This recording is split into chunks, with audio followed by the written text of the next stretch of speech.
What happens when a birthday joke becomes the most dangerous question you've ever asked?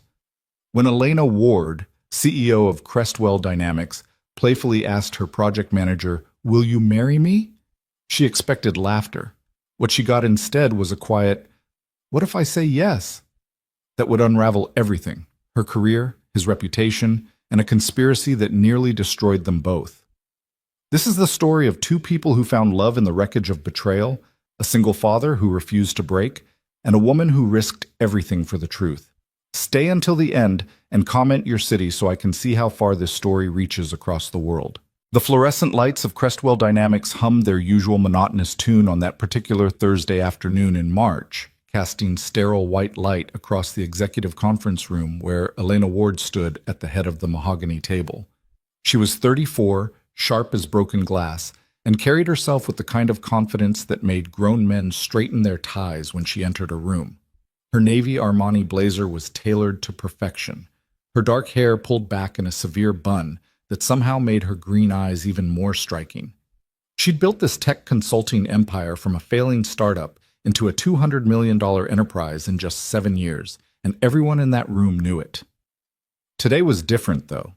Today was her birthday, and her executive assistant, Marcus, had insisted on bringing in cupcakes despite her explicit instructions to keep things professional. The 20-person management team sat around the table, pretending to focus on quarterly projections while sneaking glances at the ridiculous pink frosted confections that seemed almost offensive in their cheerfulness. All right, Elena conceded, setting down her laser pointer with exaggerated reluctance. 5 minutes for this nonsense, then we're back to the Riverside merger. The team erupted in applause and laughter. Someone, probably Jennifer from marketing, had brought champagne, actual champagne, in the middle of a Thursday work meeting. Elena felt her professional facade cracking into something resembling amusement. As the impromptu celebration unfolded around her, Elena's gaze drifted, as it often did these days, to the far end of the table where Mason Reed sat.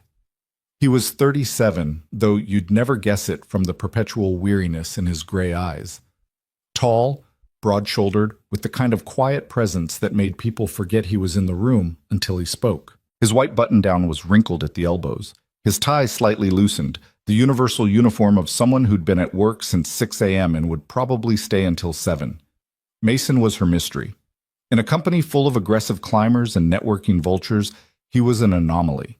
He delivered exceptional work, never asked for raises, never politicked, never schmoozed. He came in early, left exactly at 5:30, and somehow managed to carry a project load that should have required 3 people.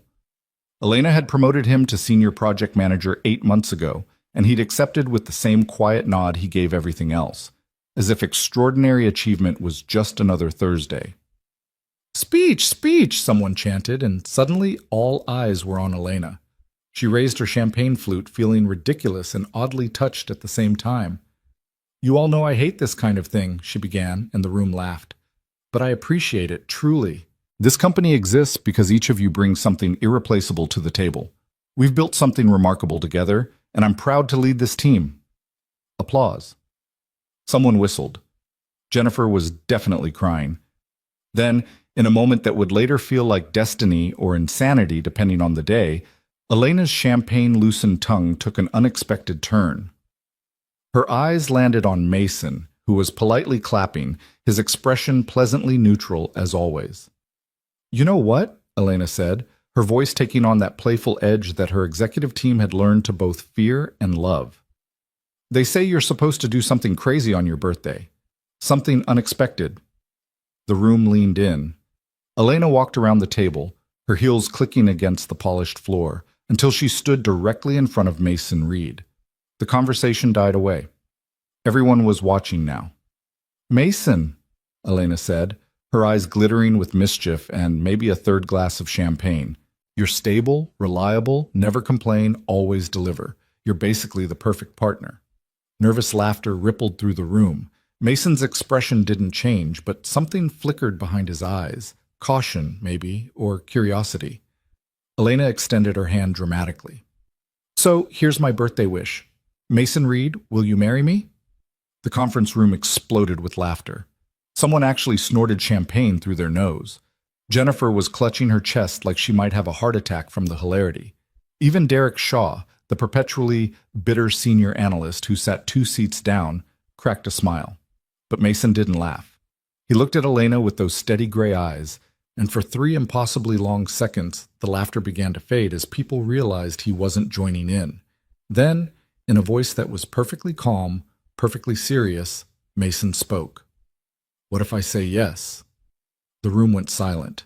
Not the comfortable silence of people catching their breath after a good joke, but the sharp, crystalline silence of everyone suddenly realizing they might have missed something important. Elena felt her smile freeze on her face. She'd expected a laugh, a witty deflection, maybe even a blush. Instead, Mason was looking at her with an expression she couldn't quite read. Not challenging, not flirtatious, just considering. Like she'd asked him about lunch preferences instead of proposing marriage in front of their entire management team. Elena started, then stopped. She'd built a career on never being flustered, on always having the perfect response. But right now, standing in front of Mason Reed with 20 pairs of eyes burning into her back, she had absolutely nothing. Marcus saved her. "Oh my God, Mason, you actually broke the boss. Quick, someone screenshot this for the company newsletter." The tension shattered. Everyone laughed again, louder this time, the kind of laughter that comes from relief more than humor. Someone made a joke about HR violations. Jennifer suggested they register at Williams-Sonoma. The moment dissolved into chaos and celebration, and Elena retreated to her end of the table with as much dignity as she could muster.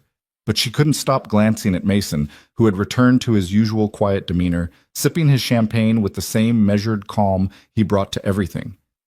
As if he hadn't just turned her entire world slightly sideways with 4 simple words. The meeting ended 20 minutes later, and people filed out with the sugar-drunk enthusiasm of adults who'd been allowed to party during work hours. Elena gathered her materials, hyper-aware that Mason was still in the room, methodically stacking papers and closing his laptop. "That was quite a moment," he said quietly, not looking up. Elena felt heat creep up her neck. "I apologize if I made you uncomfortable. It was meant to be funny." "It was funny," Mason replied, finally meeting her eyes. "The question is, did you mean it to be only funny?" Elena's breath caught. This was dangerous territory. Mason was an employee. She was his boss. There were rules, policies, professional boundaries that she'd never even considered crossing in 7 years of running this company. "Of course I did," she said, but her voice lacked its usual conviction. Mason nodded slowly, then did something unexpected. He smiled, a real smile that transformed his entire face, erasing years of weariness and revealing someone younger, lighter, almost playful underneath. "Shame," he said simply. "For a second there, I thought I might get lucky." Then he picked up his laptop bag and walked out, leaving Elena standing alone in the conference room, heart pounding, mind racing, and utterly unsure of what had just happened. Over the next 2 weeks, Elena tried to forget the incident. She buried herself in work, which wasn't difficult. The Riverside merger was entering its critical phase, and the Haverford project was running into technical complications that required her direct attention. She spent 14-hour days in back-to-back meetings, conference calls, and strategy sessions. But she couldn't stop noticing Mason. It started small. She'd catch herself looking for him in morning meetings, tracking his arrival time without meaning to. 6:15, every day, without fail. She began to wonder what drove someone to that kind of consistency. Ambition? No.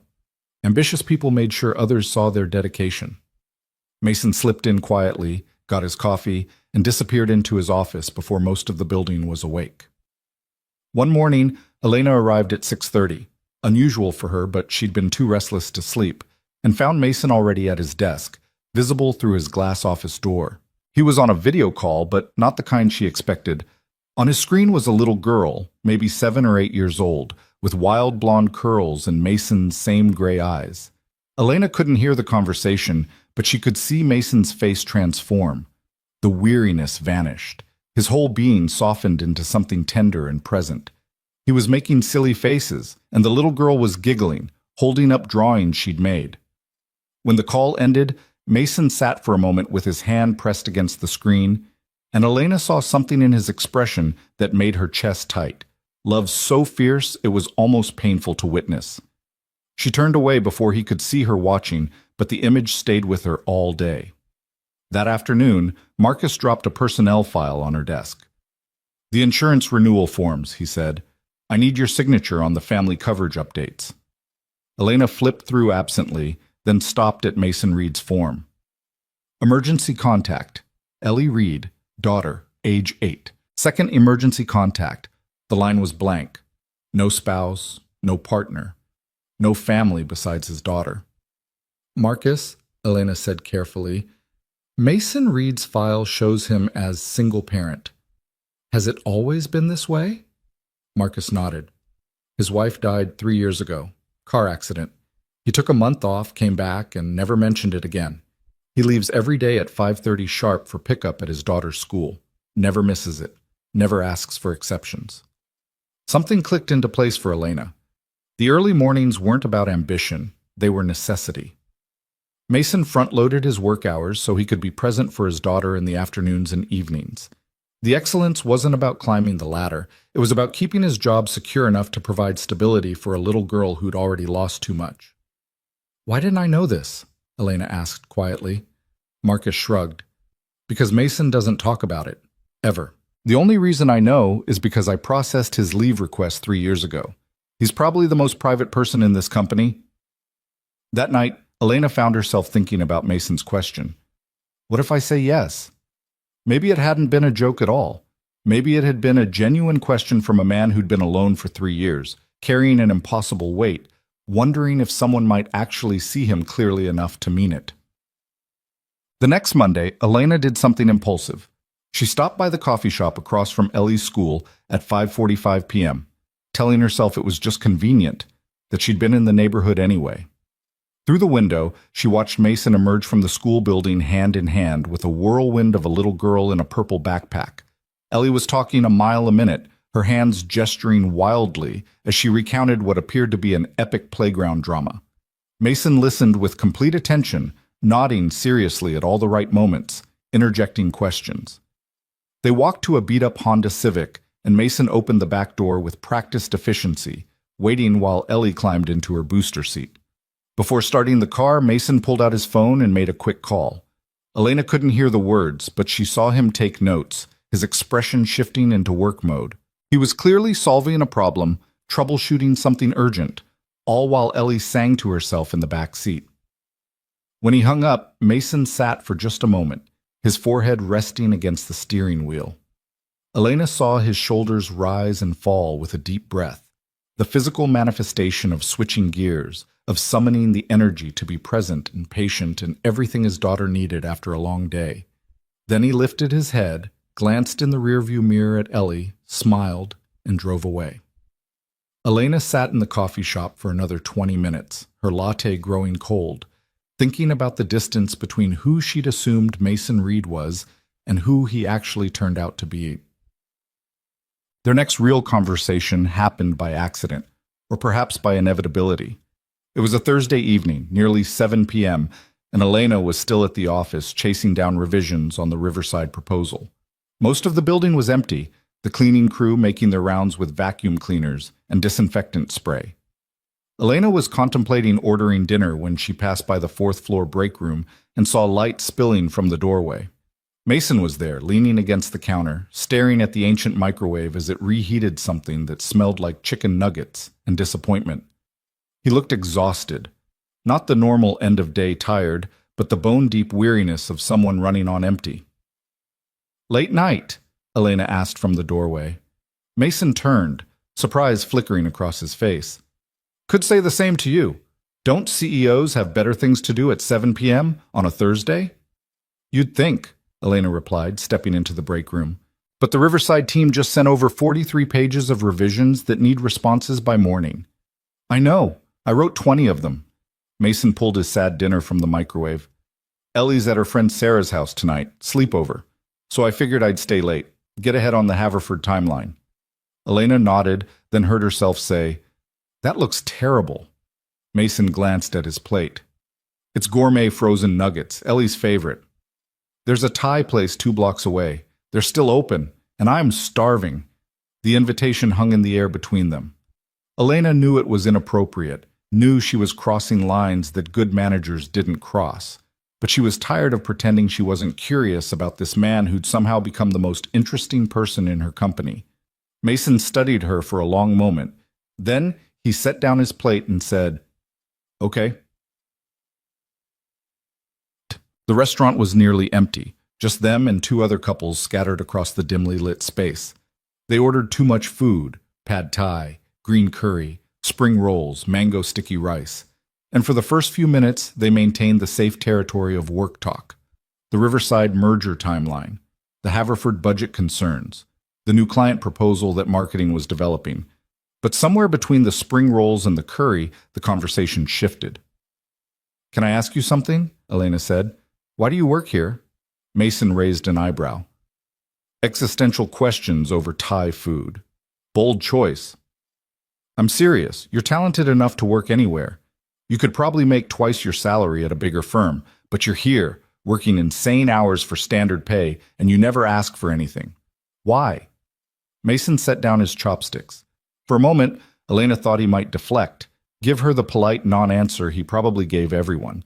Instead, he leaned back and said, "Stability, predictability. You run a good company, Elena. The work is challenging but not chaotic. The culture is professional but not toxic. I know what to expect, and that matters when you're raising a kid alone." "Tell me about her," Elena said quietly. "Ellie." Something in Mason's expression softened. "She's 8, obsessed with dinosaurs and refuses to wear anything that isn't purple. She wants to be a paleontologist when she grows up, which she'll announce to anyone who'll listen. She's funny and stubborn and kind, and she's the best thing that ever happened to me." "Your wife," Elena began carefully, "Marcus mentioned that you—" "3 years ago," Mason said, his voice steady but quieter. "Sarah. We were married for 6 years. She was driving home from her sister's place, and a drunk driver crossed the median. She died before the ambulance arrived." "I'm so sorry." "Everyone is," Mason said without bitterness. "And I appreciate it. But sorry doesn't change anything. It doesn't make the mornings easier when Ellie wakes up crying because she dreamed about her mom. It doesn't help when other kids at school talk about family vacations and Ellie realizes she'll never have that again. Sorry is just a word people say when they don't know what else to offer." Elena felt the weight of his honesty like a physical thing. "What do you need, then?" Instead of sorry, Mason met her eyes. "I don't need anything. I just need people to understand that my life is complicated, and my priorities are what they are. I can't stay late most nights. I can't do client dinners or networking events. I can't be the guy who goes above and beyond for the sake of appearances.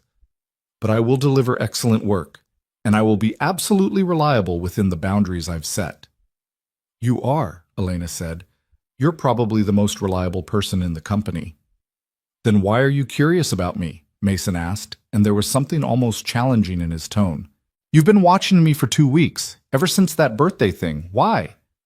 Elena felt her pulse quicken. "Because you're an enigma. Everyone else in that company, I understand their motivations. I know what drives them, what they want, how they operate. But you're competent and distant and totally self-contained. And that joke I made, except it wasn't entirely a joke, was it?"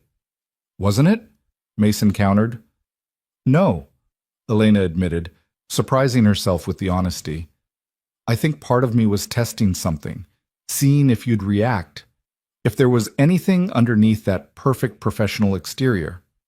Mason leaned forward, and Elena was suddenly aware of how close they were across the small table.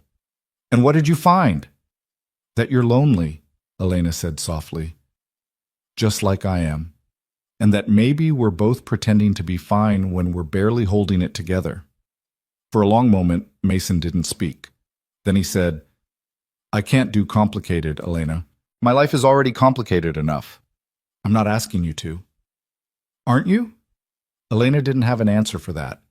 They finished their meal in quieter conversation, the intensity of the moment passing into something gentler. When Mason insisted on paying, "You got the last quarterly bonus wrong, you owe me," Elena laughed, and it felt good. Outside the restaurant, they stood in the cooling night air, and Elena felt the evening coming to an end with something like regret. This was nice, Mason said. Unexpected, but nice. We should do it again, Elena replied, then caught herself. I mean, not as a... I just meant... I know what you meant, Mason said, and that small smile appeared again. And yes, we should. He walked her to her car, waited while she unlocked it, then stepped back with a small wave.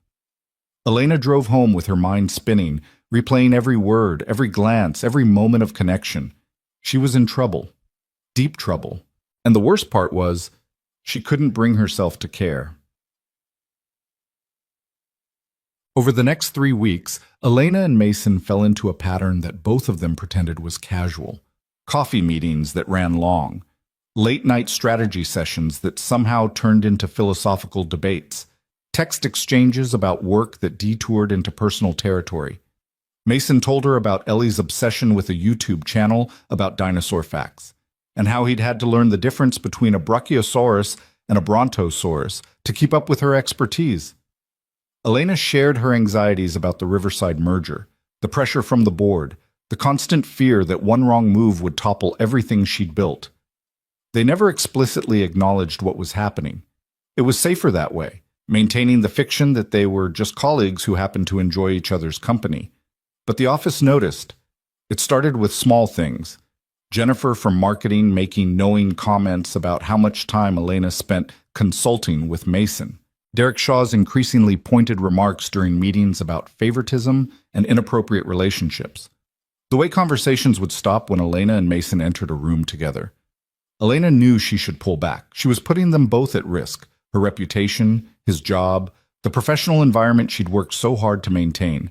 But every time she resolved to create distance, Mason would look at her with those steady gray eyes, or make a dry observation that only she seemed to find funny, and her resolve would crumble. Then came the day that changed everything. Elena was in her office reviewing contracts when Marcus knocked urgently. "We have a situation." "What kind of situation?" "The Riverside merger. Someone leaked our proposal to their competitor. The whole strategy, the pricing structure, everything. It hit their inbox this morning." Elena's blood went cold. "How?" "It is tracking it now, but Elena..." Marcus hesitated. "The leak came from inside. Someone with access to the confidential files sent it directly." "Who has access?" "Senior management. About 15 people." Marcus paused. "Including Mason Reed." Elena felt the floor tilt beneath her. "No, absolutely not. Mason wouldn't... I'm just telling you what IT found. I'm not making accusations."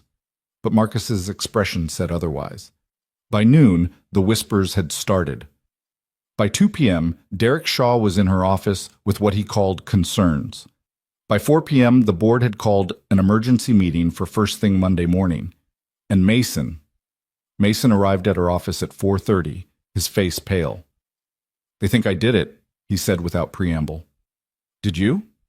The hurt in his eyes nearly broke her. "No. But someone set it up to look like I did. Elena, I got an email 2 days ago with what I thought was an updated version of the Riverside file. I opened it, scanned it, filed it.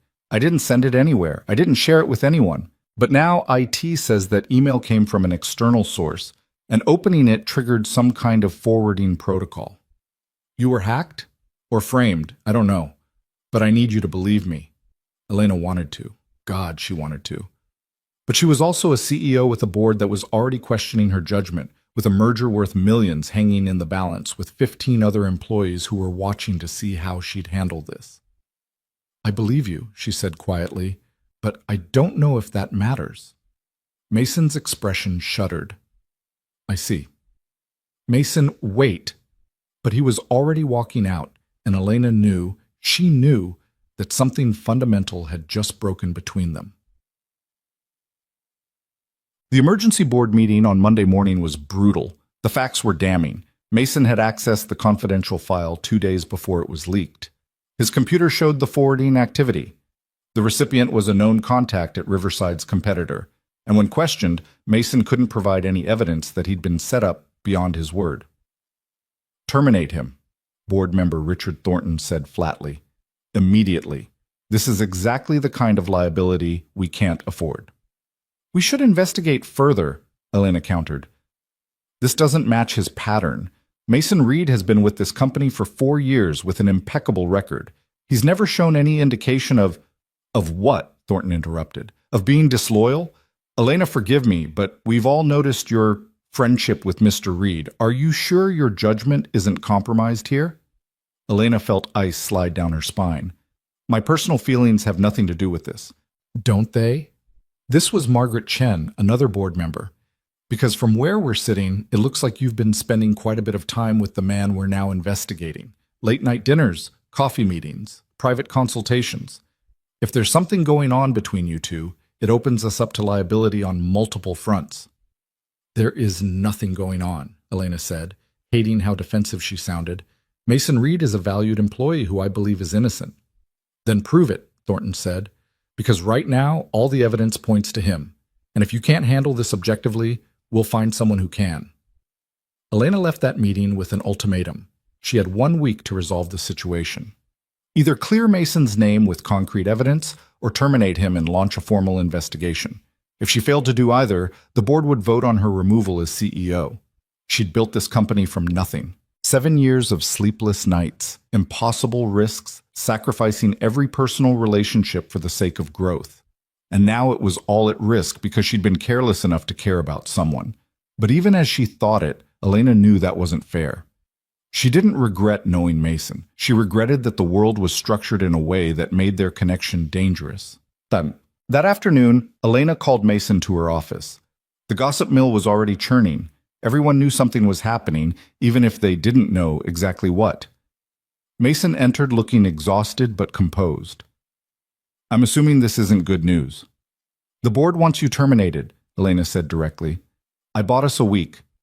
Either I clear your name or I have to let you go. Or they remove you, Mason said, reading between the lines. That's not your concern. Isn't it? Mason moved closer. Elena, this is your company. Your life's work. Don't sacrifice it for me. I'm not sacrificing anything. I'm pursuing the truth, which I can't prove. I have no evidence beyond my word, and my word clearly isn't enough. Mason's voice was bitter. This is exactly what I was afraid of, getting close to you, having people notice, and then when something went wrong, being unable to separate the professional from the personal. So what are you saying? I'm saying maybe I should just resign. Make this clean.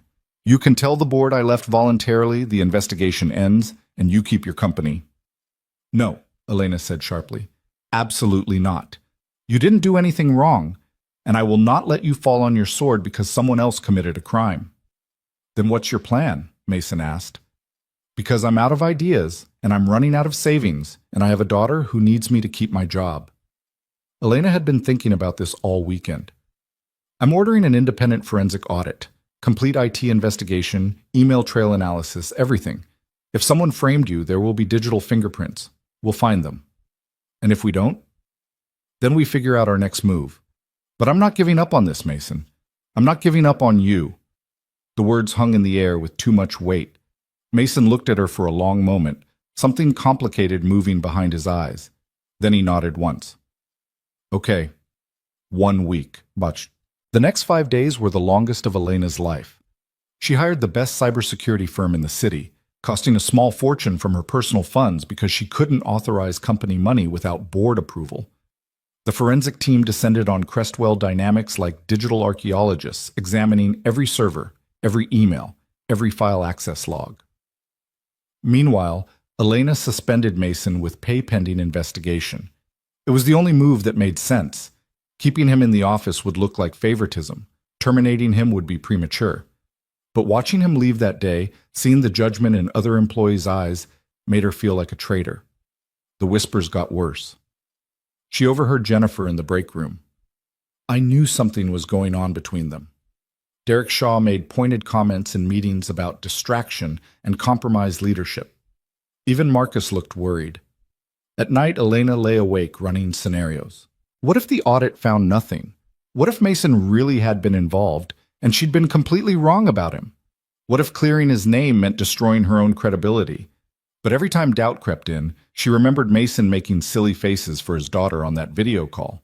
The weariness in his eyes when he talked about being sorry, the way he'd looked at her in the Thai restaurant and said, "I can't do complicated."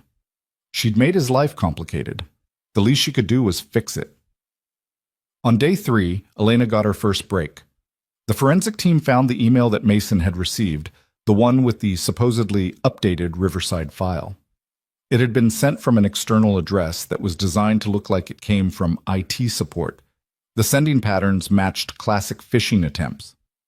Someone definitely targeted him, the lead investigator told Elena.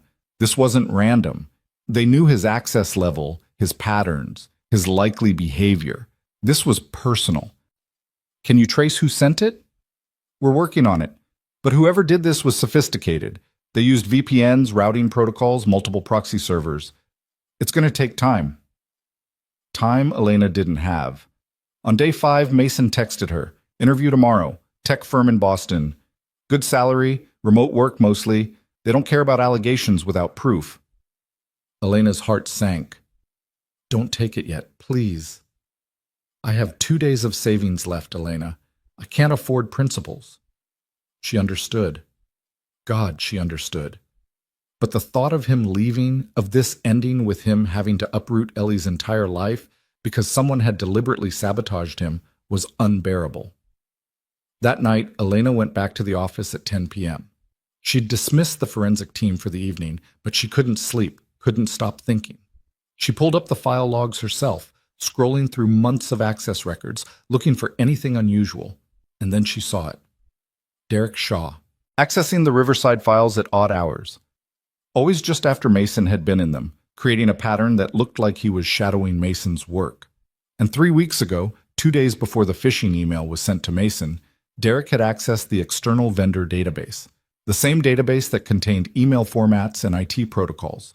Elena's hands shook as she pulled up Derek's financial records, the ones she had access to as CEO for compliance purposes. Large deposits, 6 of them over the past year, each around $15,000, all from a shell company she didn't recognize. She called the forensic team leader at 11 p.m. I need you back here. Now. I think I found something. The final piece fell into place at 3 a.m. on day 6. Derek Shaw had been embezzling company funds for 18 months through fraudulent vendor contracts. Small amounts, carefully hidden, routed through shell companies he controlled. But the Riverside merger would have triggered a complete financial audit, one that would have exposed everything. So Derek had created a distraction. Frame Mason Reed for leaking confidential information, cause chaos, derail the merger, buy time to cover his tracks.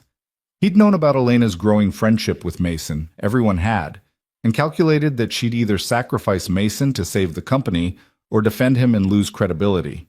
Either way, Derek wins. What Derek hadn't counted on was Elena refusing to play his game, or spending her own money on an investigation, or being angry enough to dig until she found the truth. By dawn, Elena had a complete dossier. The forensic evidence, the financial records, the digital trail linking Derek to both the embezzlement and the frame job. It was ironclad, documented, undeniable. She called an emergency company meeting for 9 a.m. All staff, mandatory attendance. Then she called Mason.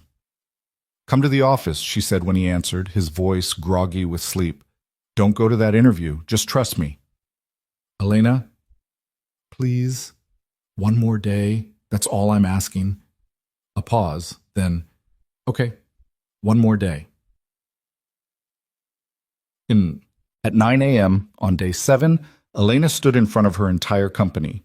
163 employees crammed into the main conference hall. She saw Mason slip in at the back, his expression guarded. Derek Shaw sat in the 3rd row, looking supremely confident. Thank you all for coming, Elena began, her voice steady despite her exhaustion. I know there have been a lot of rumors about what happened with the Riverside merger leak. Today, I'm here to set the record straight. She pulled up the presentation she'd prepared. Slide after slide of evidence, carefully documented, clearly presented. Mason Reed was framed. The leak was orchestrated by someone in this company who had both the access and the motive to sabotage our operations. That person is Derek Shaw. The room erupted. Derek jumped to his feet, his face red. This is insane. You're protecting him because you're sleeping with him. No, Elena said coldly. I'm exposing you because you committed fraud, embezzlement, and corporate espionage. And I have 18 months of documentation to prove it. She detailed everything: the fake vendor contracts, the shell companies, the phishing scheme, the financial deposits. With each revelation, Derek's face went from red to pale. People started moving away from him in their seats, as if guilt might be contagious. Security is contacting the police as we speak, Elena continued. Derek Shaw is terminated effective immediately and will be facing criminal charges. And Mason Reed... She found him in the crowd, his expression stunned. Mason Reed is cleared of all wrongdoing, reinstated to his position with full back pay, and will receive a formal apology from both me and the board. The room was silent for a heartbeat. Then someone started clapping. Jennifer, of all people. Then Marcus joined in. Then everyone. The applause building until the entire company was standing, and Derek Shaw was being escorted out by security, and Elena felt 3 years' worth of tension finally released from her shoulders. After the meeting, after the chaos of police statements and board calls and damage control, Elena found herself alone in her office at nearly 7 p.m. She was exhausted, emotionally wrung out, barely holding together. Then Mason knocked on her door. He stepped inside and closed it behind him. For a long moment, they just looked at each other. "You saved me," Mason said finally. "You risked everything to clear my name." "I pursued the truth," Elena corrected. "That's what you do when you care about someone." "Elena?" "I know," she interrupted. "I know this is complicated. I know you have Ellie to think about and your own peace, and that getting involved with your boss is probably the last thing you need. But I need you to know that I care about you, Mason. Not as an employee, not as a project, as a person. And I'm tired of pretending otherwise." Mason crossed the room in 3 strides and kissed her. It wasn't gentle or tentative or testing. It was fierce and certain and tasted like relief. Elena melted into it, her hands finding his shoulders, all the tension of the past week transforming into something bright and overwhelming. When they finally pulled apart, both breathing hard, Mason rested his forehead against hers. "I care about you too. I have for a while. But this is terrifying." "I know. If we do this, really do this, it changes everything." "I know. And there's Ellie. She has to come first. Always." "I wouldn't expect anything else," Elena whispered.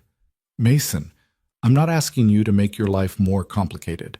I'm asking if maybe we can figure out how to make it better, together." Mason pulled back to look at her, really look at her, and Elena saw the moment he made his decision. "Okay," he said. "Let's try." And just like that, in the wreckage of sabotage and betrayal and corporate warfare, something new and fragile and precious began to grow. The kiss in Elena's office marked a beginning, but it didn't erase the complications that had been building around them like storm clouds.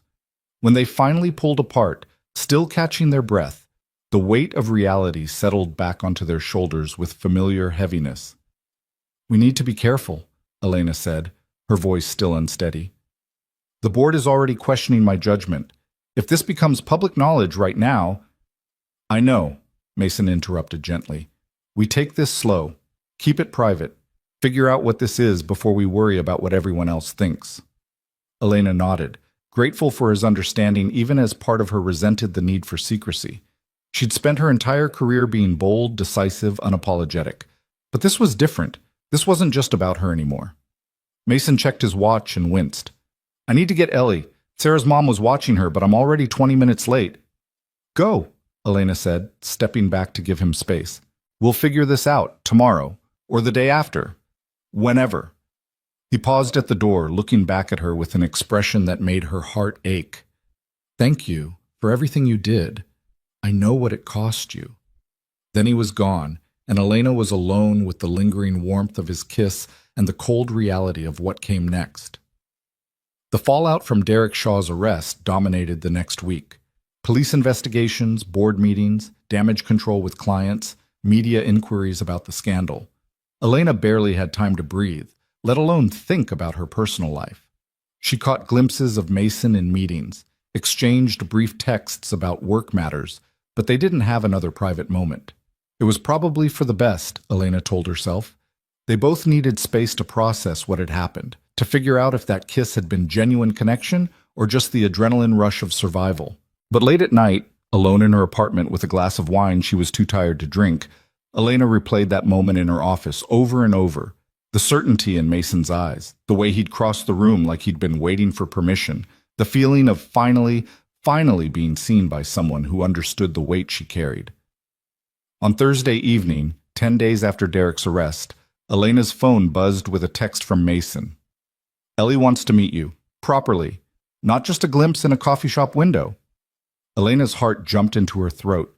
She typed and deleted 3 responses before settling on, "Are you sure that's a good idea?" "No," Mason replied, "but she keeps asking about the pretty lady who helped Daddy, and I'm tired of lying to her about things that matter." They agreed on Saturday afternoon at a park near Mason's apartment. Neutral territory, Elena thought. Low pressure. If it went badly, they could part ways without making it weird. She changed outfits 4 times that morning, finally settling on jeans and a casual sweater that hopefully said approachable adult rather than terrifying CEO. She arrived at the park 15 minutes early and spent that time sitting on a bench, watching other families, wondering what she was doing. She'd never wanted children, had always been clear about that in past relationships. Her career had been her baby, Crestwell Dynamics her legacy. The idea of being responsible for another human life had always felt like too much, too complicated, too likely to end in failure. But that was before Mason. Before she understood that loving someone meant caring about the people they loved too. "She's nervous," Mason's voice came from behind her. "Fair warning." Elena turned to see him approaching with Ellie, who was indeed dressed head to toe in purple as advertised. The little girl had Mason's gray eyes and a determined set to her chin that suggested she'd inherited his stubbornness. "Hi," Elena said, keeping her voice gentle. "I'm Elena." Ellie studied her with the unnerving directness of children who haven't learned to hide their thoughts yet. "You're the one who made the bad man go away." "I helped," Elena corrected. "Your dad did a lot of the work, too." "Daddy says you're very smart and also very brave." Ellie tilted her head. "Are you his girlfriend?" Mason made a choking sound. Elena felt heat creep up her neck. "That's complicated." "That means yes," Ellie announced with the confidence of someone who'd cracked a code. "Sarah's mom says when adults say it's complicated, it means yes, but they don't want to admit it." "Sarah's mom sounds very wise," Elena managed, trying not to laugh. They walked through the park together, Ellie chattering about her dinosaur obsession, pointing out every dog they passed and providing detailed assessments of their breeds. Mason hung back slightly, letting Elena and his daughter find their rhythm, intervening only when Ellie's enthusiasm threatened to overwhelm. At the playground, Ellie demanded that Elena push her on the swings. "Daddy always pushes too high, and it makes my tummy feel weird." "I do not," Mason protested, but he was smiling. Elena pushed the swing in careful arcs, listening to Ellie's giggles, and felt something inside her chest crack open. She'd spent so long focused on achievement, on building and winning and proving herself, that she'd forgotten what simple joy felt like, being present in a moment without agenda or strategy. After an hour, Ellie announced she was hungry, and they relocated to a nearby diner that apparently served the world's best grilled cheese, according to 8-year-old standards. Elena sat across from Mason and Ellie in a cracked vinyl booth, eating mediocre fries and watching father and daughter bicker good-naturedly about whether dinosaurs could have survived the modern climate, and thought, This is what people mean when they talk about happiness." When Ellie excused herself to the bathroom, Mason reached across the table and squeezed Elena's hand. "Thank you for this. For trying." "She's wonderful," Elena said honestly. "You've done an incredible job with her." "Most days I feel like I'm barely keeping my head above water," Mason admitted. "The homework battles, the friendship dramas, the constant negotiating about bedtime, it's exhausting and terrifying, and I never know if I'm doing it right." "You're doing it right," Elena assured him. "Trust me. That kid is happy and confident and knows she's loved. That's all that matters." Mason's expression softened into something tender and vulnerable. "I really like you, Elena Ward." "I really like you too, Mason Reed." Ellie returned then, demanding more fries and launching into a story about her friend Madison's birthday party, and the moment passed. But Elena held on to it, that simple declaration in a diner booth, like a talisman against the complications she knew were coming, because they were coming. The whispers at work hadn't stopped just because Derek was gone. If anything, they'd intensified. Jennifer cornered Elena in the break room on Monday, her expression carefully concerned. "So, about Mason Reed, are you two—" I'm not judging, but people are talking." "Let them talk," Elena said coolly. "Mason was vindicated. The investigation proved his innocence. What else matters?" "Elena, come on, we're friends. You can tell me the truth." Jennifer lowered her voice. "Are you dating him?" Elena considered lying, considered deflecting or changing the subject, or pulling rank and reminding Jennifer that her personal life was none of her business. Instead, she said, "I'm trying to figure out what we are, and I'd appreciate if people could give us space to do that without turning it into office gossip." Jennifer's eyes widened. "Oh my God, you are! Elena, good for you, honestly. Mason seems great. But you know this is going to be a thing, right? The CEO dating an employee? HR is going to have a field day." "Mason doesn't report to me directly," Elena pointed out. "He reports to the VP of Operations. Technically, there's no conflict of interest." "Technically," Jennifer repeated with a knowing look. "But perception matters, especially for someone in your position." She wasn't wrong. Elena knew she wasn't wrong. But the alternative, walking away from Mason, pretending that kiss hadn't happened, going back to her carefully controlled life where she was married to her work and nothing else mattered, felt impossible now. She'd had a taste of what connection could be, and she couldn't unknow it. That evening, Elena called an emergency meeting with her HR director, Patricia Chen, a formidable woman in her 50s who'd been with the company since the beginning. "I need to disclose a potential relationship," Elena said without preamble. "With Mason Reed." Patricia's expression didn't change. "How long?" "Technically, a week. Realistically, it's been building for months." "And you're aware of the optics? A CEO dating someone who reports, however indirectly, to her?" "I'm aware. Which is why I'm here. I want to do this right, Patricia. Document everything, establish clear boundaries, make sure there's no actual conflict of interest. I won't give the board ammunition to question my leadership." Patricia studied her for a long moment. "You care about him." It wasn't a question, but Elena answered anyway. "Yes, more than I expected to care about anyone." "Then here's what we do," Patricia said, pulling out a legal pad. "First, full disclosure to the board. No surprises. Second, we establish clear protocols. Mason doesn't work on any projects where you're directly involved in decision-making. Third, regular check-ins with HR to ensure no perception of favoritism. And fourth," she looked up, her expression gentle, "you accept that some people will never see this as anything but inappropriate, regardless of what safeguards we put in place." Elena felt the weight of that reality settle over her. "I know. The question is he worth it?" Without hesitation, Elena said, "Yes."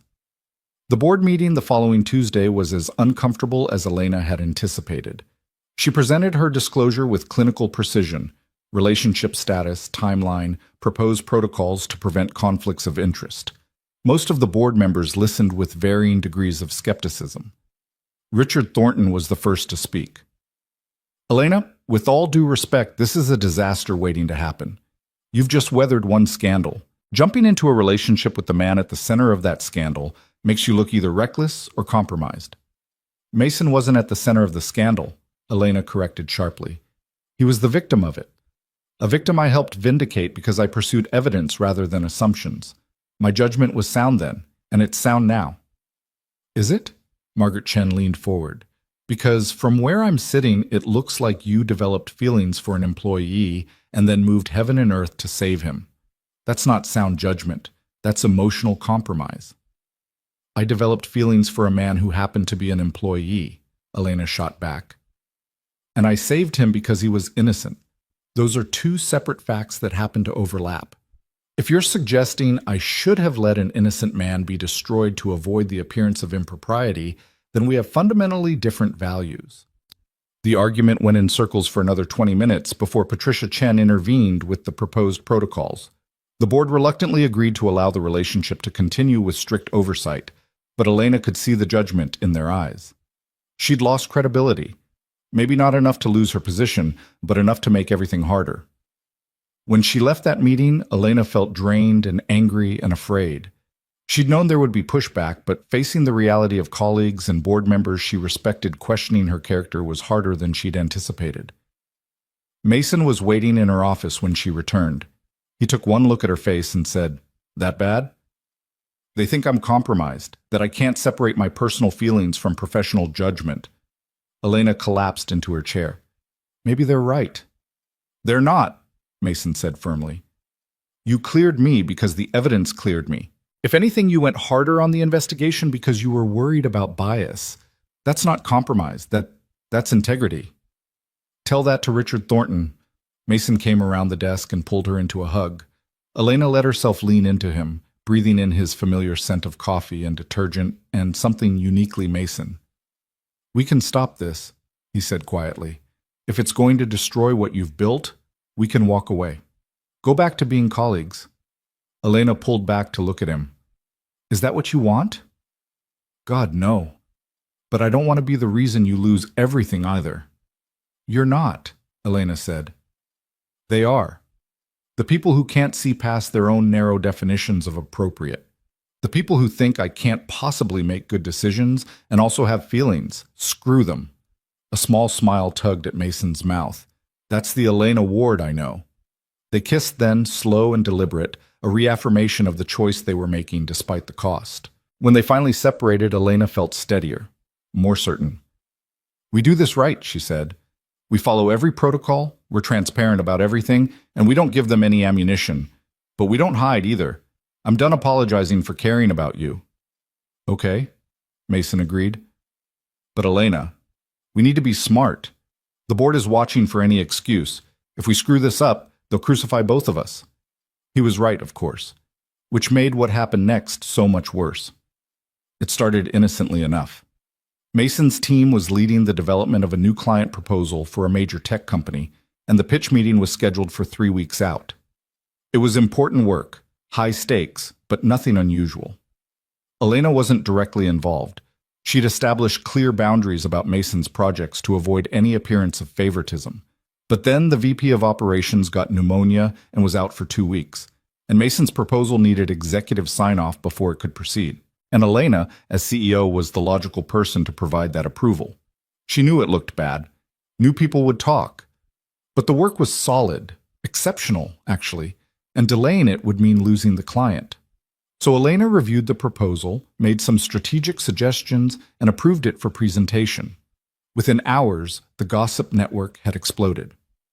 "Did you hear Elena fast-tracked Mason's project? She's giving him special treatment." "This is exactly what we were worried about." Jennifer approached Elena that afternoon, looking uncomfortable. "Boss, I need to tell you something. There's a petition circulating. Some of the senior staff are threatening to go to the board if they think you're showing favoritism toward Mason." Elena felt cold fury wash through her. "Based on what evidence?" "The proposal approval. The fact that you overrode some concerns from the technical team." "I didn't override concerns. I asked for clarifications which were provided and then made a decision based on merit. That's literally my job." "I know," Jennifer said quickly. "I'm not saying it's fair. I'm just giving you a heads up that people are watching every move you make." That evening, Elena called Mason. "We have a problem." She explained the situation, the petition, the accusations of favoritism. Mason listened in silence, and when she finished, his voice was tight. "This is my fault. I should have asked someone else to review the proposal." There was no one else, and the work deserved approval. Elena rubbed her temples.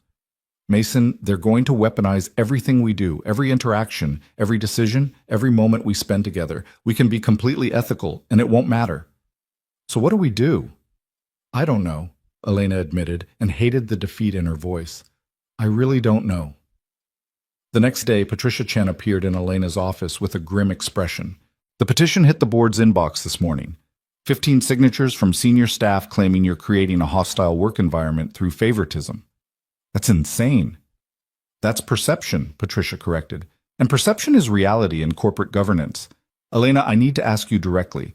Have you given Mason any preferential treatment? No. Every decision I've made regarding his work has been based on merit. You can audit every approval, every project assignment, every evaluation. I've been hyper-aware of avoiding even the appearance of bias.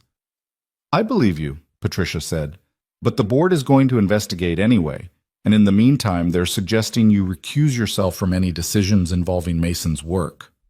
That's ridiculous. He's a project manager. His work intersects with executive decisions constantly. I know, but if you fight this, it's going to look like you're prioritizing your relationship over the company's well-being. Patricia's expression was sympathetic.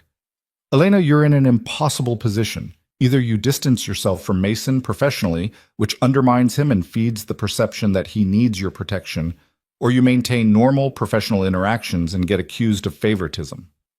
Elena wanted to scream, wanted to rage against the unfairness of a system that scrutinized her every move while male executives dated employees with impunity, wanted to demand why her competence was constantly questioned while mediocre men were given endless benefit of the doubt.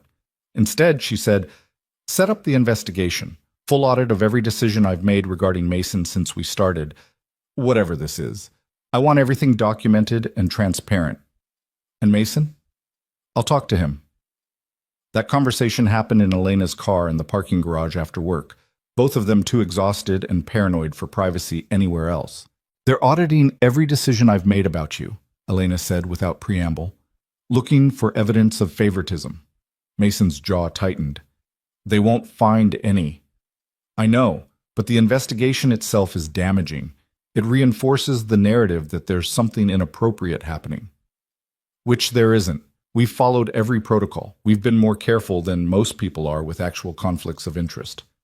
Doesn't matter, Elena said bitterly. Perception trumps reality, always.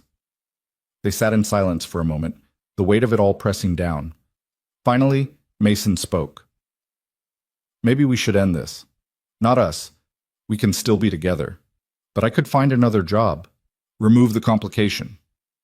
You love your job, and you shouldn't have to leave because people can't handle the idea of me having a personal life.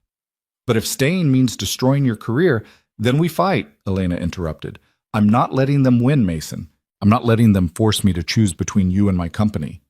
We did nothing wrong. We're going to prove that, and then we're going to keep living our lives. Mason reached for her hand. You're sure about this? No, Elena admitted. I'm terrified. But I'm also tired of letting fear make my decisions. The investigation took 2 weeks. 2 weeks of Elena feeling like she was under a microscope, of every meeting being watched, every email analyzed. The auditors interviewed her staff, reviewed her decisions, examined her calendar for any suspicious patterns, and they found nothing. Because there was nothing to find. The final report concluded that Elena Ward had maintained appropriate professional boundaries, made decisions based on merit, and shown no evidence of favoritism toward Mason Reed. If anything, she'd been harder on his work than others, possibly overcompensating to avoid any appearance of bias. Elena should have felt vindicated. Instead, she felt exhausted and cynical. Because she knew the report wouldn't change minds. The people who wanted to believe she was compromised would continue believing it. The board would continue watching her every move, and she and Mason would have to navigate a minefield of perception for as long as they stayed together. At least we survived, Mason said when she told him the results. They were at his apartment, their first real privacy in weeks, and Ellie was at a sleepover. That counts for something. Does it? Elena asked. Because it feels like we're constantly defending ourselves for having feelings. I'm so tired, Mason. I'm tired of justifying every decision, tired of people whispering, tired of feeling like I have to choose between my career and you. Mason pulled her close. You don't have to choose. We'll figure this out. How? Every option feels impossible. Then we find a new option, one that doesn't exist yet. Mason tilted her chin up. Elena, I know this is hard. I know you're carrying weight that isn't fair, but I'm not going anywhere. We're going to make this work because the alternative, not having you in my life, is worse than anything the board or the gossips can throw at us. Elena wanted to believe him, wanted to believe that love could overcome institutional barriers and small-minded judgment. But she'd spent too many years in corporate America to be that naive. Still, when Mason kissed her, slow and thorough and full of promise, Elena let herself hope. Just a little. Just enough to keep fighting. They were still figuring out logistics when everything shifted again. This time, the threat came from outside. Elena arrived at work Monday morning to find Patricia Chen waiting with bad news. "We have a situation. Someone leaked your relationship to the press. TechCrunch is running a story tomorrow about CEO Elena Ward dating an employee who was recently investigated for corporate espionage." Elena's blood ran cold. "What?" "The angle is messy, implies you cleared Mason because you were romantically involved, suggests the whole Derek Shaw thing was a cover-up, questions your leadership. It's sensationalist garbage, but it's going to cause problems." "Who leaked it?" "We don't know, but it had to be someone internal with knowledge of both the investigation and your relationship." Elena's mind raced through possibilities. Someone still loyal to Derek? A disgruntled employee? A board member trying to force her out? The list of suspects was depressingly long. "Get ahead of it," she told Patricia. "I'll make a statement, transparent, honest, showing we have nothing to hide." "Elena, are you sure? Once you confirm the relationship publicly, you can't take it back." "I know, but I'm done hiding. If they're going to come after me, I'm not going to give them the satisfaction of shame." She called Mason immediately. "The press knows. There's going to be an article. I'm making a statement, and I need to know you're okay with that." Mason was quiet for a moment. Then, "What do you need from me?" "Just be prepared. For questions, for attention, for Ellie potentially hearing things at school. I'll talk to her tonight. Explain that sometimes people say mean things about people they don't understand." Mason paused. "Elena, I'm with you. Whatever you need to do, I support it." Elena felt something in her chest unknot slightly. "Thank you." That afternoon, Elena released a statement through the company's PR firm. Brief, professional, acknowledging the relationship while emphasizing the protocols in place to prevent conflicts of interest. She cited the investigation results, the established boundaries, the complete transparency she'd maintained throughout. The article ran the next day anyway. It was as bad as Patricia had predicted, heavily implying impropriety, using loaded language, painting Elena as either corrupt or foolish. The comments section was worse. Strangers weighing in on her choices, her character, her relationship. Some supportive, most critical, all invasive. By noon, Elena's email was flooded with media requests. By 2 p.m., the board had called another emergency meeting. By 4 p.m., Elena was standing in front of Richard Thornton, being told that her relationship with Mason Reed had become a liability the company could no longer afford. "You need to end it," Thornton said flatly, "or we'll have no choice but to ask for your resignation." Elena felt the room tilt. "You're giving me an ultimatum? Choose between my personal life and my job? We're asking you to consider what's best for the company you built. This scandal is damaging our reputation, affecting client relationships, creating internal division.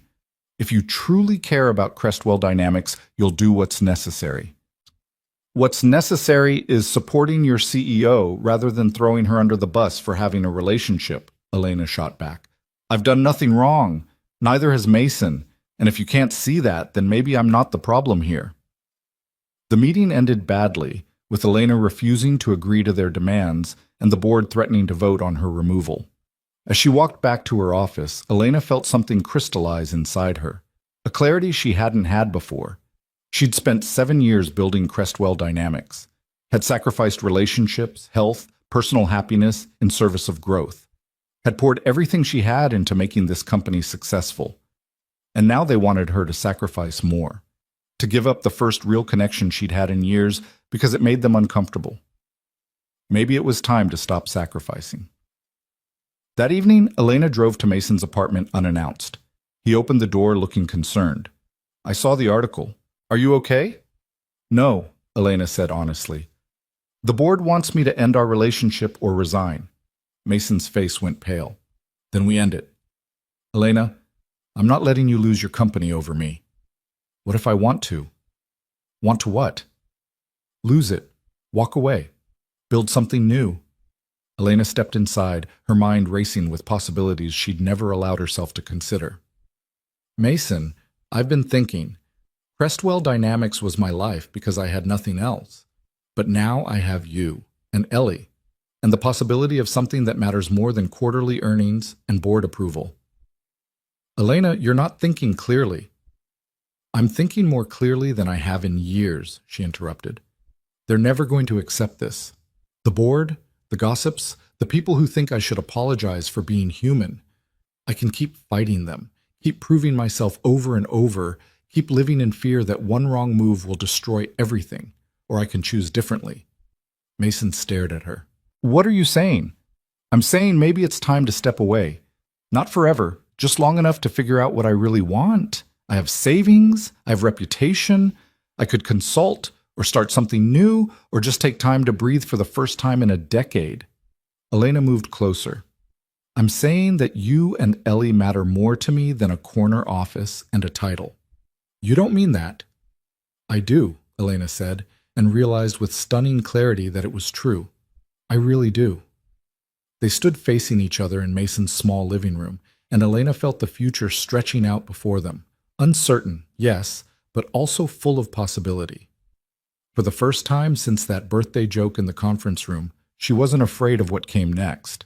Mason caught Elena's hands, his expression torn between hope and terror. Elena, stop. You're talking about walking away from everything you've built because some closed-minded people can't handle the fact that you're in a relationship. That's not a solution. That's letting them win.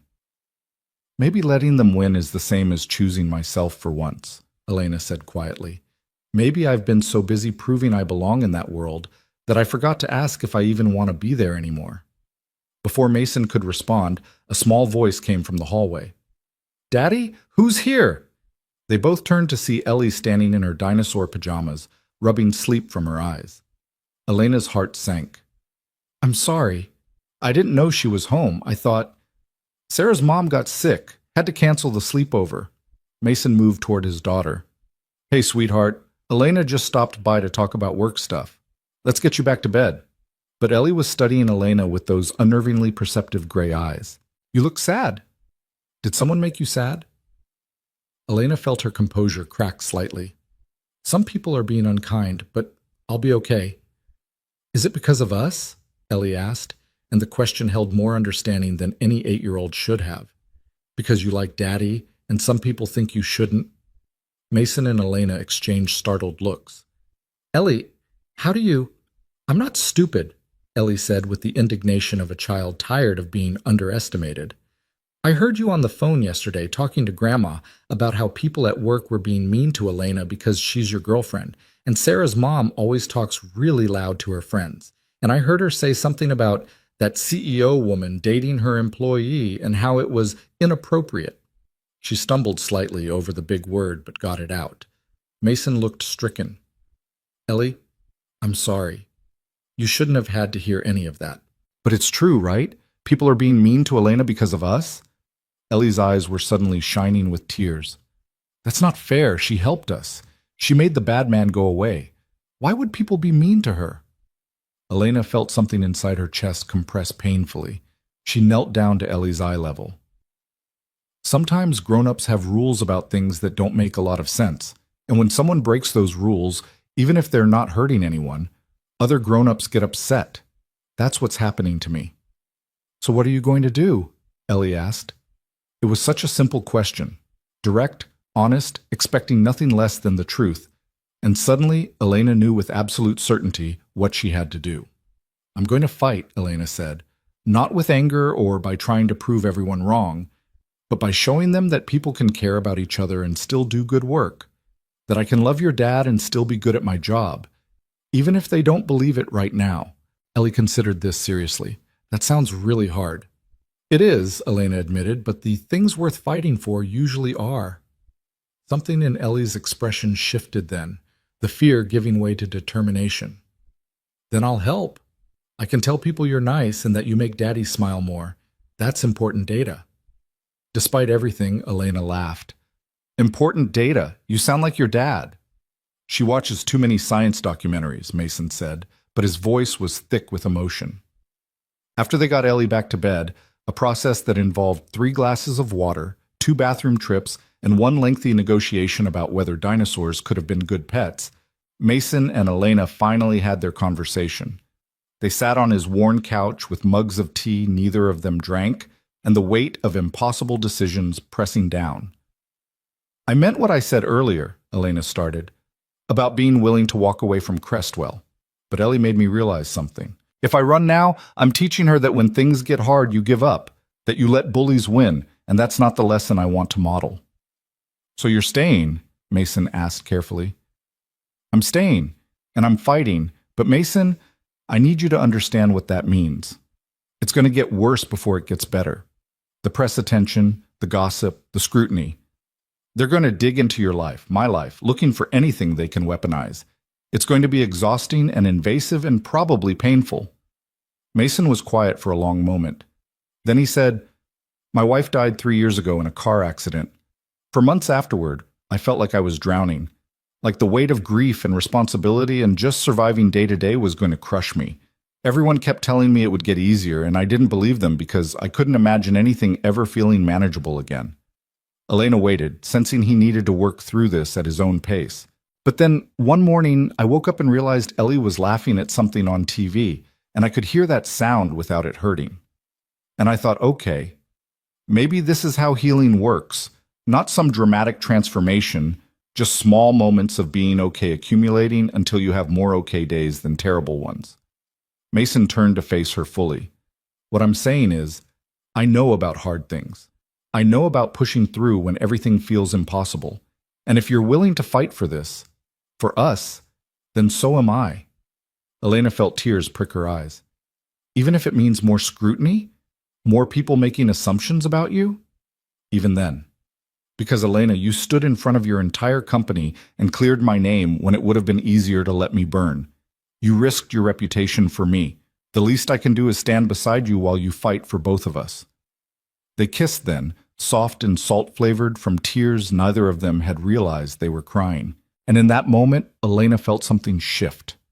Not the naive belief that love conquered all, but the stronger conviction that choosing to fight together was its own kind of victory. The next morning, Elena walked into the board meeting with her head high and a plan. She'd spent half the night drafting it, refining it, preparing for every objection. Patricia Chen sat beside her, having reviewed everything and given her reluctant approval.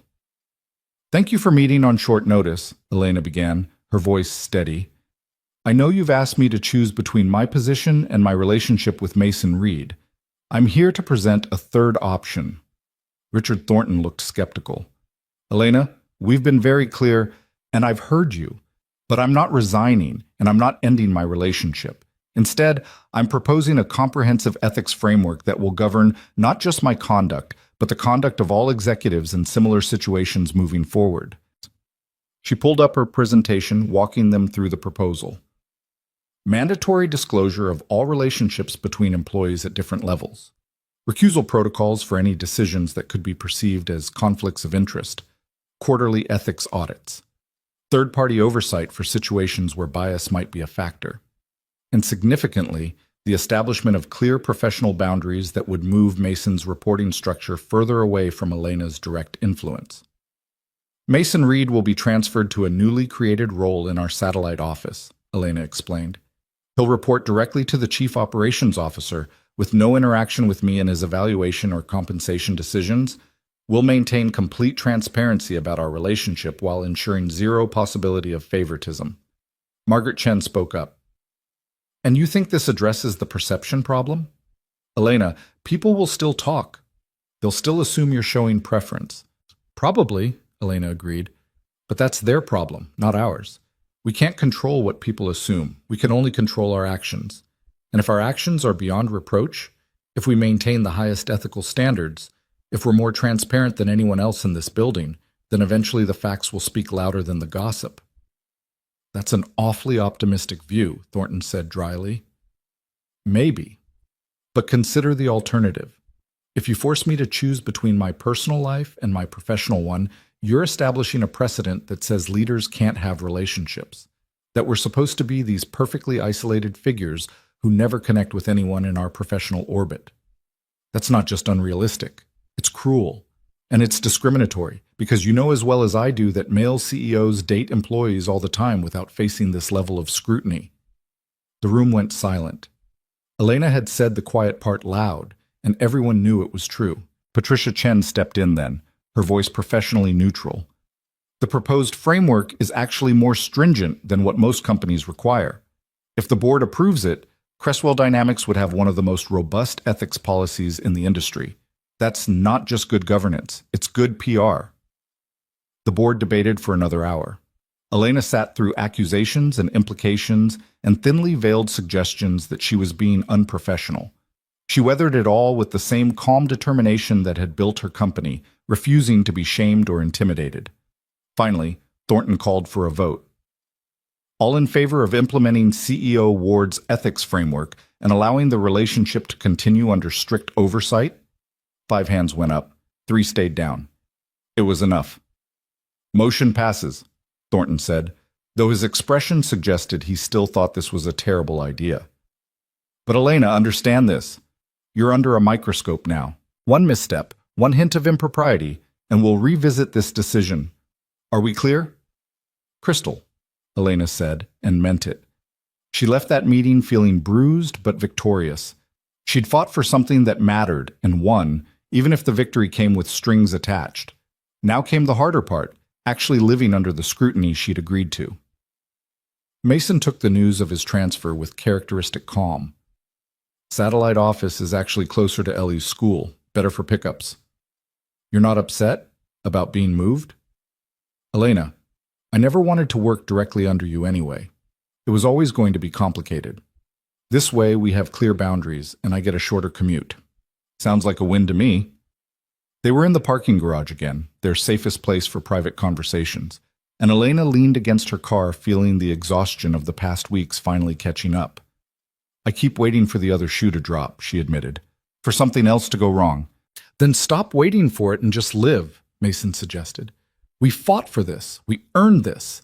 Let's actually try to enjoy it. Over the next 2 weeks, Elena discovered that Mason was right. Once they stopped bracing for disaster and started actually building a relationship, things became easier. Not easy. They still had to navigate complicated schedules and public scrutiny and the occasional nasty comment from someone who disapproved. But easier. They had their first official date at a restaurant downtown, where Elena was hyper-aware of potentially being photographed but tried to relax anyway. Mason told terrible jokes that made her laugh despite herself. They argued good-naturedly about whether artificial intelligence would eventually replace human workers, and Elena found herself genuinely enjoying the intellectual sparring. "You're really smart," she said at one point, and immediately felt stupid for stating something so obvious. But Mason just smiled. "So are you. It's one of the things I like best about you. I never have to dumb myself down or pretend to know less than I do. You match me." Elena felt warmth spread through her chest. She'd dated men before who were either intimidated by her intelligence or resentful of it. Mason was neither. He appreciated her mind the same way he appreciated everything else about her. Directly, honestly, without agenda. Their second date was at a science museum with Ellie, who dragged them through every dinosaur exhibit while providing running commentary on the accuracy of the displays. Elena found herself genuinely fascinated, not by the fossils themselves, but by watching Ellie's enthusiasm, Mason's patient engagement, the easy dynamic between father and daughter. "She's teaching me," Elena said as they watched Ellie examine a triceratops skull. "About what matters, about being present." "She teaches me every day," Mason agreed. "Usually things I didn't want to learn, like patience or humility or how little control I actually have over anything." Elena laughed. "Sounds familiar." But the peace didn't last. It never did. The call came at 7 on a Wednesday evening. Elena was at Mason's apartment helping Ellie with a science project about ecosystems when Patricia Chen's name lit up her phone screen. "We have a problem," Patricia said without preamble. "Someone filed a formal complaint with the Equal Employment Opportunity Commission. Claims you've created a hostile work environment through your relationship with Mason Reed and subsequent preferential treatment." Elena felt ice slide through her veins. Who filed it? Anonymous, but the complaint is detailed, cites specific instances, includes testimony from multiple employees. Elena, this is serious. The EEOC will launch a formal investigation. which means interviews, document requests, the whole thing. And until it's resolved, it's going to be public knowledge that we're under federal investigation. But we followed every protocol. We implemented the ethics framework. Mason doesn't even report to me anymore. I know, but that doesn't matter to the person who filed this complaint. They want to damage your credibility, and they're using every tool available. Patricia paused. Elena, I need to ask, is there any possibility, any at all, that you've shown Mason favor in ways you haven't disclosed? No, absolutely not. Patricia, you've audited everything. You know I've been hyper careful. Then we fight it, but this is going to be ugly. EEOC investigations take months. The press will have a field day, and your relationship is going to be dissected in ways you can't imagine. After Elena hung up, she stood for a moment trying to process. Mason appeared in the doorway, his expression concerned. What happened? Elena explained about the complaint, watching his face grow progressively paler. When she finished, he was silent for a long time. This is never going to end, is it? He finally said. Someone is always going to be trying to tear us down. Probably, Elena admitted. The question is whether we keep fighting or whether we let them win. I'm so tired of fighting. Me too. They stood in the kitchen looking at each other, and Elena saw her own exhaustion mirrored in Mason's eyes. This was the reality they'd chosen: constant vigilance, endless justification, the draining work of defending their right to simply be together. Maybe we should end it, Elena heard herself say. Not us, but I could step down as CEO, transition to advisory role, remove the power dynamic entirely, and let whoever filed that complaint achieve exactly what they wanted? Mason shook his head. No, Elena, if you step down, they win. They prove that women in power can't have personal lives, that any relationship is ammunition, that being CEO means choosing between the job and everything else. But at what cost? Mason, this investigation is going to be invasive. They'll interview everyone, examine every interaction we've ever had. They'll talk to Ellie's school, your neighbors, anyone who might have information. Is that really what you want for your life? Before Mason could answer, Ellie appeared in the doorway. Are you guys breaking up? No, Mason said immediately. We're just talking about some complicated work stuff. It didn't sound like work stuff.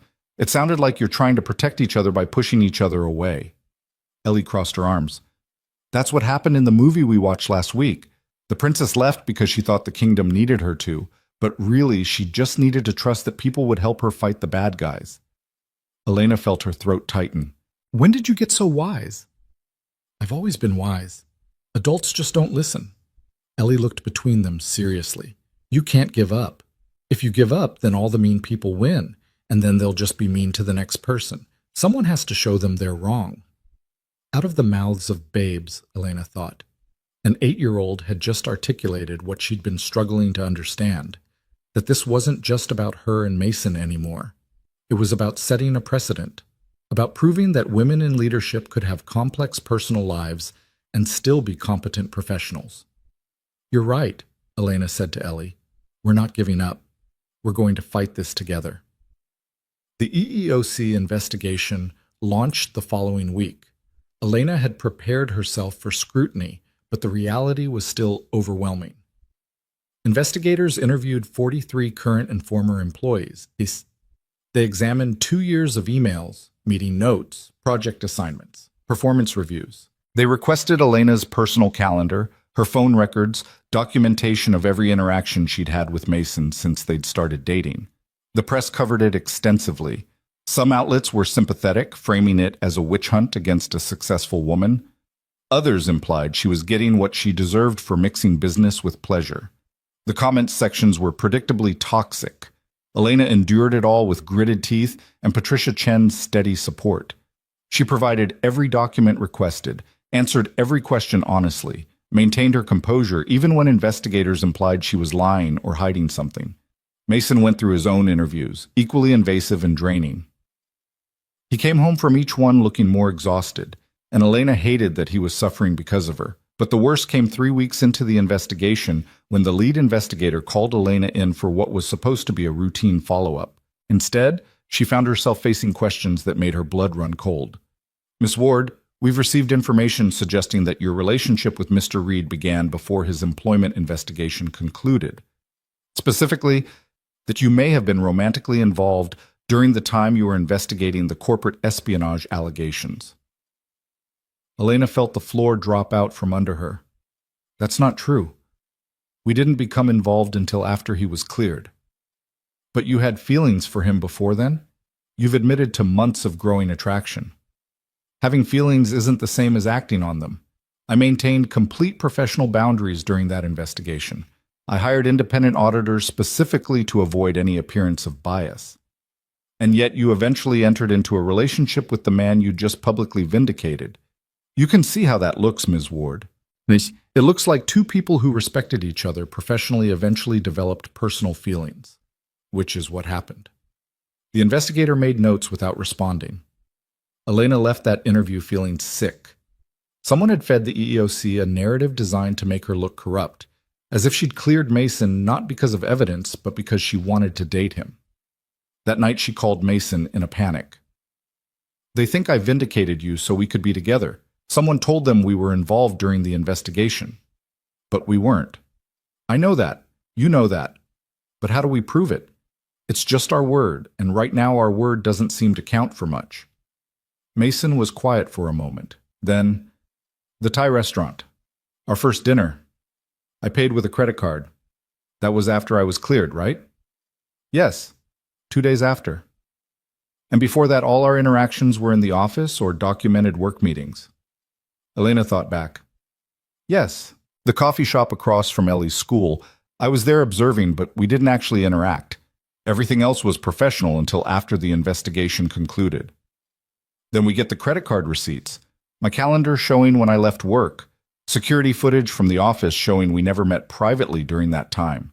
We build a timeline that proves exactly when our relationship began. It was brilliant and obvious, and Elena felt hope flicker for the first time in days. They spent the next week reconstructing every interaction, every meeting, every moment they'd spent together. Patricia Chen helped, pulling security logs and email timestamps. They built an airtight timeline showing that while Elena and Mason had developed feelings over months, they hadn't acted on them until after his name was cleared. The evidence was damning in the best way. It showed Elena bending over backward to avoid any impropriety, maintaining strict boundaries even when it was difficult. It showed Mason's investigation being handled with complete objectivity, with Elena actually recusing herself from parts of it to avoid bias. When they presented the timeline to the EEOC, Elena watched the investigator's expression shift from skepticism to grudging acceptance. There was simply no way to spin the facts into the narrative someone had been pushing. 2 weeks later, the investigation concluded with a report that cleared Elena of all allegations. No preferential treatment, no abuse of power, no creation of hostile work environment. The relationship had begun appropriately, been conducted professionally, and created no actual conflicts of interest. Elena should have felt victorious. Instead, she felt empty. Because even though she'd been vindicated, she knew the accusations would follow her. People would remember the investigation, not the results. Her reputation had been permanently stained by innuendo and malice. It's not fair, she told Mason that evening. They were at her apartment, a rare occurrence since his place was more child-friendly. I did everything right, and I still get punished. I know, Mason said, pulling her close. But you also set a precedent. The next woman in your position will have this framework to point to. The next investigation will have to meet the standard you set. That matters, Elena. Does it? Because right now it feels like I sacrificed everything for a moral victory no one cares about. I care about it. Ellie cares about it. Patricia Chen definitely cares about it. She told me yesterday you're the most ethical CEO she's ever worked with. Mason tilted her chin up. And whether you feel it right now or not, you proved something important. That women can be complicated humans with personal lives and professional success. That you don't have to choose between being powerful and being loved. Elena wanted to believe him, wanted to feel the triumph of having fought and won, but mostly she just felt tired. The breakthrough came from an unexpected source 3 days later. Elena was in her office reviewing contracts when Marcus knocked urgently. "Boss, you need to see this." He handed her his tablet, which showed an internal company message board. Someone had posted anonymously. I know who filed the EEOC complaint and why. It was Jennifer Marsh from marketing. She did it because she's been trying to undermine Elena since the Riverside merger fell through. She blamed Elena for the lost commission even though it was Derek Shaw's sabotage that killed the deal. This was revenge, pure and simple. Elena's hand shook as she read. Jennifer. Sweet, crying at birthday parties Jennifer, who'd seemed so supportive, who'd warned Elena about gossip while probably being the source of half of it. Is this credible? Elena asked. It traced the post. It came from someone in Jennifer's department, and when I started asking around quietly, 3 people confirmed that Jennifer has been bitter about the Riverside situation for months. Apparently she was counting on that commission to pay off debt. Elena felt rage build in her chest, hot and righteous and completely justified. Jennifer had put her through months of hell, damaged her reputation, nearly destroyed her relationship, all because of a lost commission check. All because she couldn't accept that Derek Shaw's criminal actions, not Elena's decisions, had torpedoed the deal. Get Patricia Chen, Elena said quietly, and have security prevent Jennifer from leaving the building. The confrontation happened in Elena's office with Patricia Chen as witness. Jennifer tried to deny it at first, but when faced with the evidence, including IP logs showing she'd filed the anonymous EEOC complaint from her home computer, she cracked. You destroyed my career, Jennifer shouted. That Riverside commission was supposed to be mine. I worked on that proposal for 6 months, and you let Derek Shaw ruin everything. And then you turned around and started dating Mason Reed like none of it mattered. Like you could do whatever you wanted while the rest of us suffered the consequences of your bad management. My bad management? Elena's voice was ice. Derek Shaw was embezzling funds.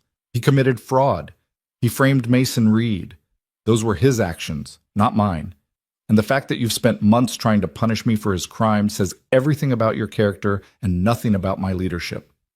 Everyone thinks you're sleeping your way to happiness while we all struggle, Jennifer spat. Someone needed to hold you accountable. By filing false allegations? By lying to federal investigators? Jennifer, you didn't hold me accountable. You committed a crime, and now you're going to face the consequences. The police arrived 20 minutes later. Jennifer was arrested for filing a false complaint, obstruction of justice, and defamation. As security escorted her out, she was still shouting about fairness and accountability, completely unable to see the irony. Elena watched from her office window as Jennifer was loaded into the police car and felt something inside her finally settle. It wasn't triumph. She was too exhausted for that. But it was closure, an ending to the nightmare that had consumed the past 2 months. That evening, Elena called a company-wide meeting. Everyone gathered in the main conference hall, buzzing with speculation. Elena stood at the front and told them everything: the false allegations, Jennifer's arrest, the complete vindication from the EEOC investigation. I know many of you have been concerned about my relationship with Mason Reed, Elena said, her voice carrying across the silent room. You've worried about favoritism, about my judgment, about the company's reputation. I understand those concerns, but I want to be absolutely clear. I have done nothing wrong. Neither has Mason. We fell in love, we followed every protocol, and we maintained complete professional integrity throughout. And anyone who suggests otherwise is either misinformed or deliberately malicious. She paused, letting that sink in.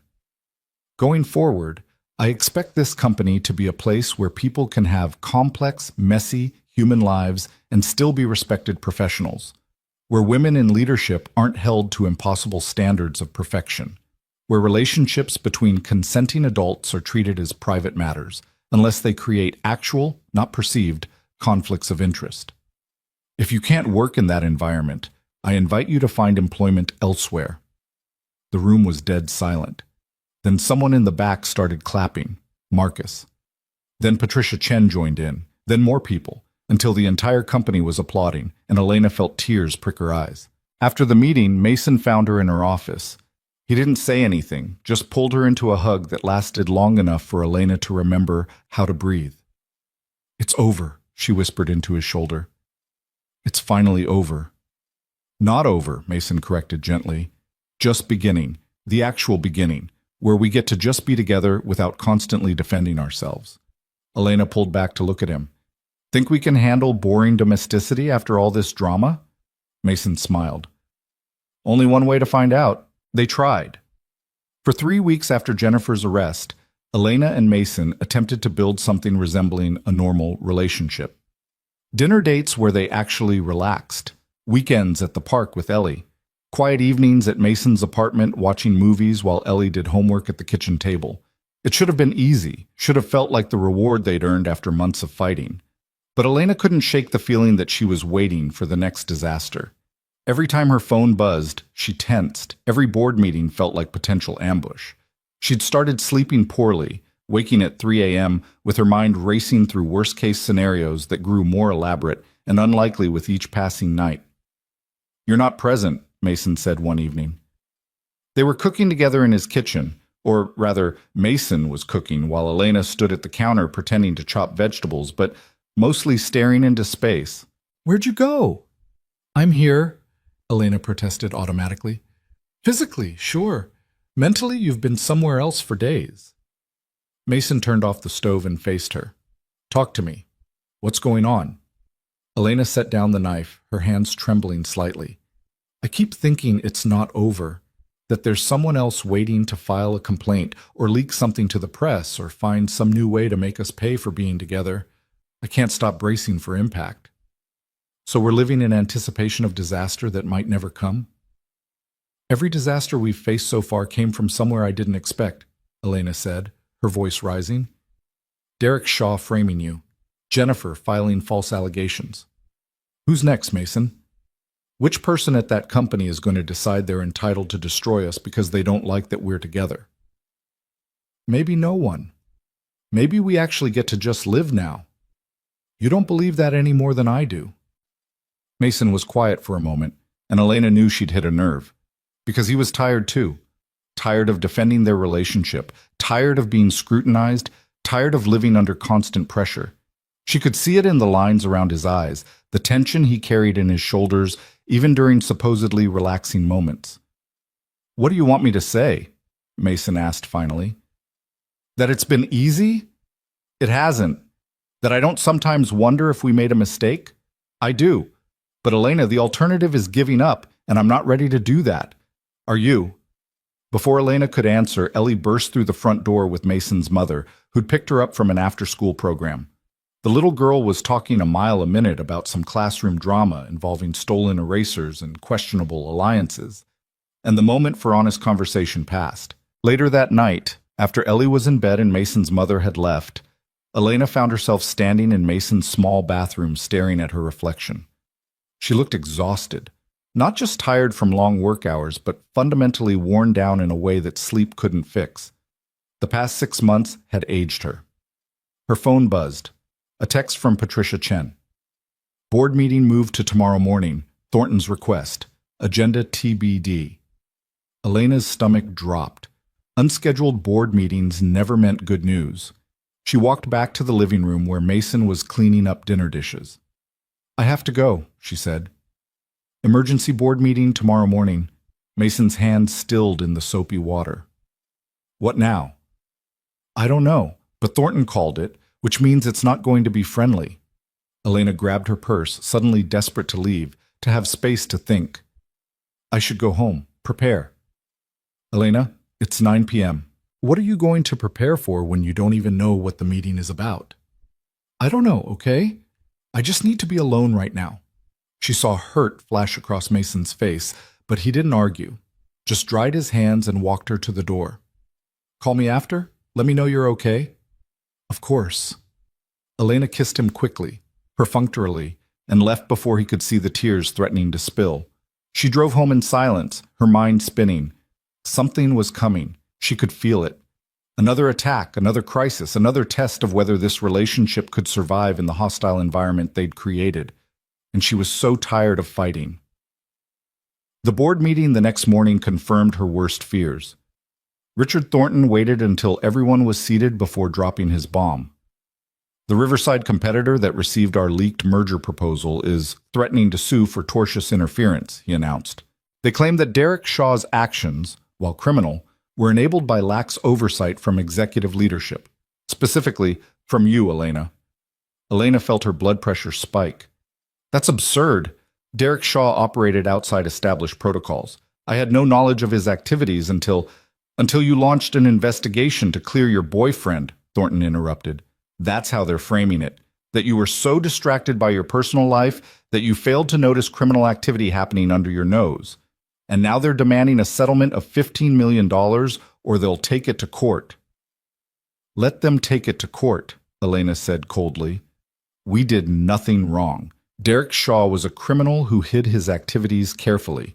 No reasonable person could have detected what he was doing without the forensic investigation we eventually conducted. Are you sure about that? This was Margaret Chen. Because our insurance company disagrees. They're saying that your relationship with Mason Reed created enough distraction that it constitutes negligence. They're threatening to deny coverage for any settlement. Elena felt the room tilt. Without insurance coverage, a $15 million settlement would devastate the company. And if they fought the case in court, the legal fees alone could run into millions. Either way, Crestwell Dynamics, the company she'd built from nothing, was facing potential financial ruin. This is ridiculous, Elena said, but her voice lacked conviction. They're using my personal life as a weapon to extract money from us. Yes, Thornton agreed, and it's working. Because you gave them that weapon when you decided your relationship was more important than maintaining appropriate professional boundaries. I maintained every boundary. I followed every protocol. I did nothing wrong. And yet here we are, facing a lawsuit that directly references your compromised judgment. Thornton leaned forward. Elena, I'm not enjoying this, but the board has discussed it, and we're in agreement.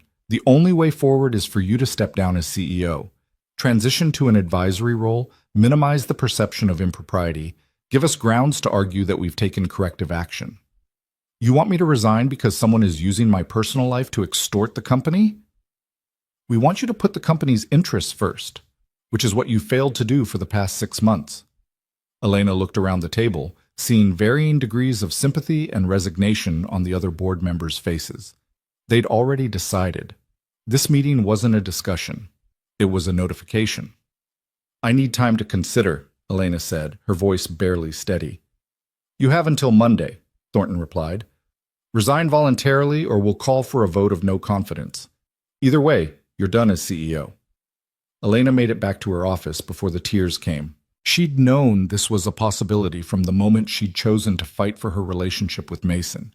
But knowing something intellectually and facing the actual reality of losing everything she'd built were two entirely different experiences. Patricia Chen found her 20 minutes later, sitting at her desk, staring at nothing.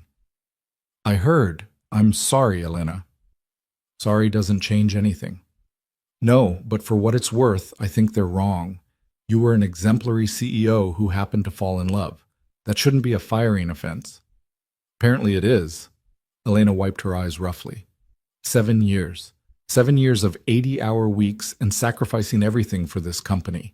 And it ends because some competitor figured out they could weaponize my personal life. It ends because the board lacks courage, Patricia corrected. They'd rather sacrifice you than fight a lawsuit. That's on them, not you. After Patricia left, Elena sat alone in her office for a long time. The walls were covered with awards, photos from company milestones, framed articles about Crestwell Dynamics' success. Her entire adult life was documented in this room, and now she was supposed to just walk away from it. Her phone buzzed. Mason. How did it go? Elena stared at the message for a full minute before responding. Can you come to my office? I need to see you. Mason arrived 30 minutes later, his expression worried. Elena closed the door and told him everything, the lawsuit, the board's ultimatum, the timeline for her resignation. They're forcing you out, Mason said, his voice tight with anger. Because of me. Because we're together. Because they're cowards who won't fight, Elena corrected. But even as she said it, she knew the distinction didn't matter. The result was the same. Then I'll resign too, Mason said immediately. Remove myself from the equation. Maybe that changes their calculus. It won't. The damage is done. The lawsuit specifically mentions our relationship as evidence of negligence. You leaving now doesn't erase that. Mason started pacing, his movements jerky with frustration. This is insane. We followed every rule. We did everything right. How are we still being punished? Because the world isn't fair, Elena said, and heard the bitterness in her own voice. Because people can weaponize anything if they're creative enough. Because being a woman in leadership means playing by different rules that change whenever someone decides your existence is inconvenient. So what do we do? Elena looked at him. This man she'd fought so hard to be with, who'd cost her everything and was somehow still worth it, and felt something inside her crack. I don't know. I honestly don't know anymore. That weekend was supposed to be special. Mason had planned a day trip to a nearby state park, just the three of them. A chance to escape the pressure and remember why they were fighting so hard to stay together. But Elena couldn't shake the dark cloud hanging over everything. Ellie noticed immediately. She was picking wildflowers along the trail, chattering about their different species and optimal growing conditions, when she suddenly stopped and looked at Elena seriously. You're sad again. Did more bad people do something? Elena tried to smile. Just work stuff, sweetheart. Is it because of Daddy? Because you love him and people think that's wrong? Mason stepped in. Ellie, that's complicated. Everyone always says that, Ellie interrupted, her 8-year-old frustration boiling over. But it's not complicated. You like each other. You make each other happy. That should be enough. Why isn't that enough? Out of the mouths of babes, Elena thought again. Why wasn't it enough? Why did love have to be justified and defended and fought for with every weapon at their disposal? Why couldn't two people just choose each other and have that be respected? Because sometimes the world has rules that don't make sense, Elena said carefully. And when you break those rules, even for good reasons, there are consequences. Then the rules are stupid, and someone should change them. I agree, Elena said, but changing rules is hard, and sometimes the cost is higher than we can afford to pay. Ellie studied her with those perceptive gray eyes.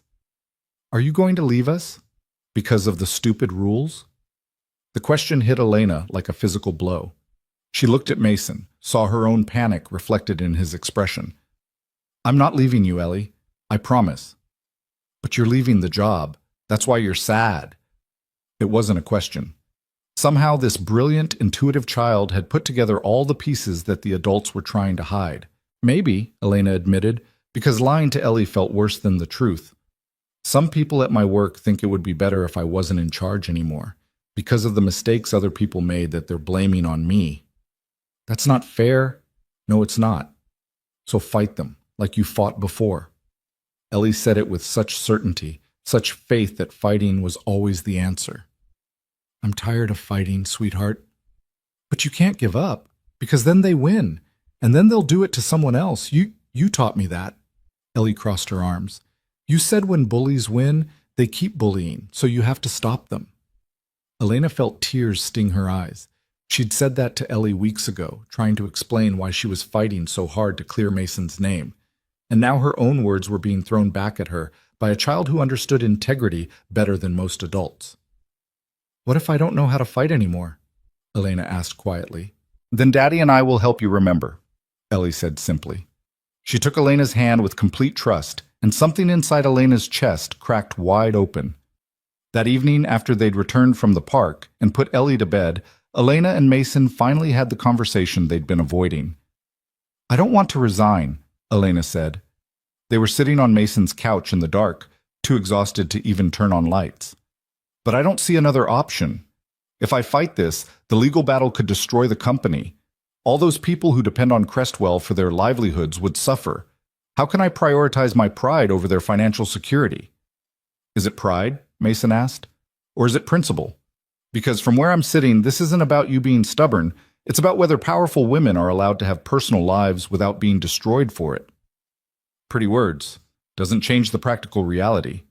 Then change the practical reality, Mason said. You're the smartest person I know, Elena. If anyone can find a way out of this, it's you. I've been thinking about it constantly. I don't see a way.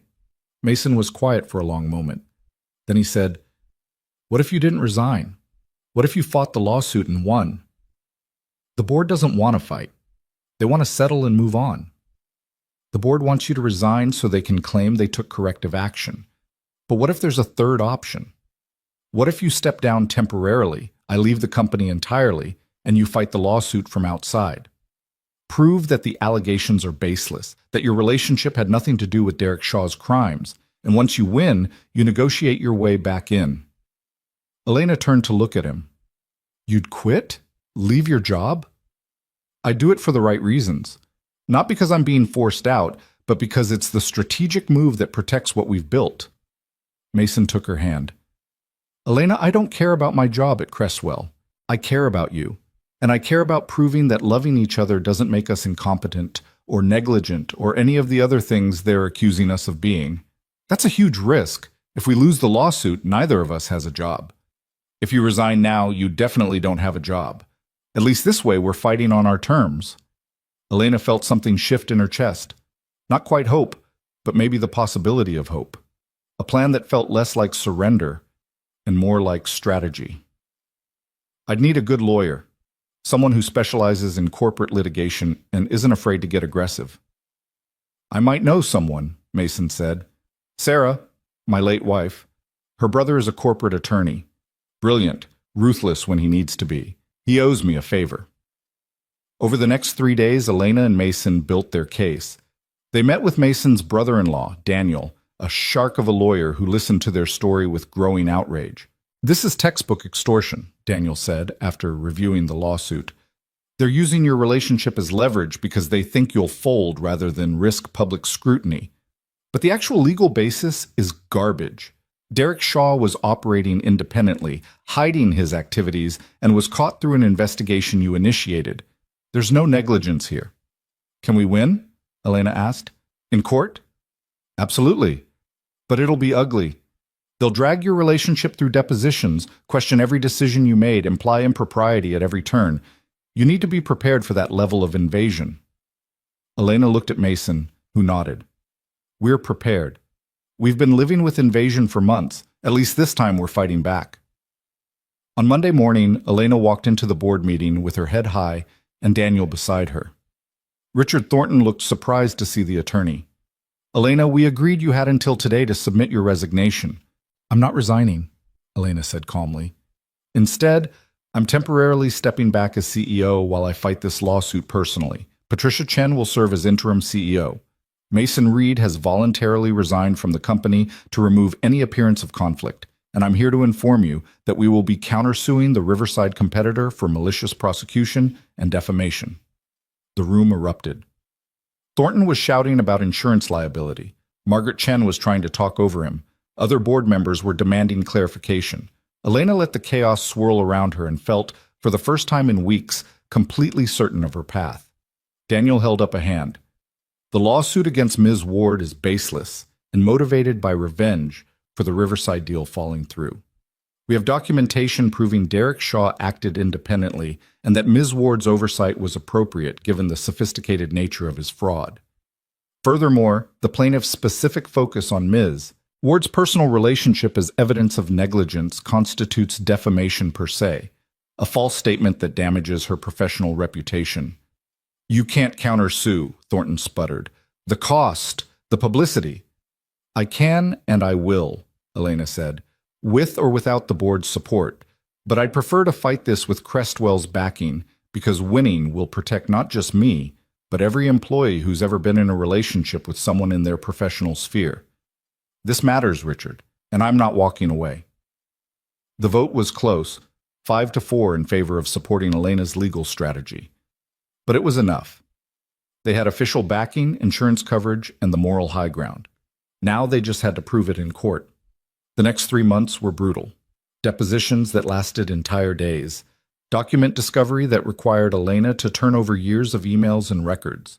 Cross-examinations designed to rattle her and make her admit to impropriety that didn't exist. Mason was deposed twice, grilled about their relationship timeline, his work performance, whether Elena had ever shown him favoritism. He remained calm and factual throughout, refusing to be baited into emotional responses. The worst moment came when the opposing counsel tried to use Ellie as evidence of Elena's distraction. Isn't it true, Mr. Reed, that your daughter had multiple doctor's appointments during the time period in question, and that Ms. Ward accompanied you to several of these appointments? That's not true, Mason said evenly. Elena has met my daughter socially, but she's never attended a medical appointment. But you've missed work for these appointments. Yes, as is my right under company policy and federal family leave law, and I made up that time by working early mornings and late evenings. While your girlfriend was CEO, reviewing your work? While the woman I love was doing her job ethically and professionally, yes.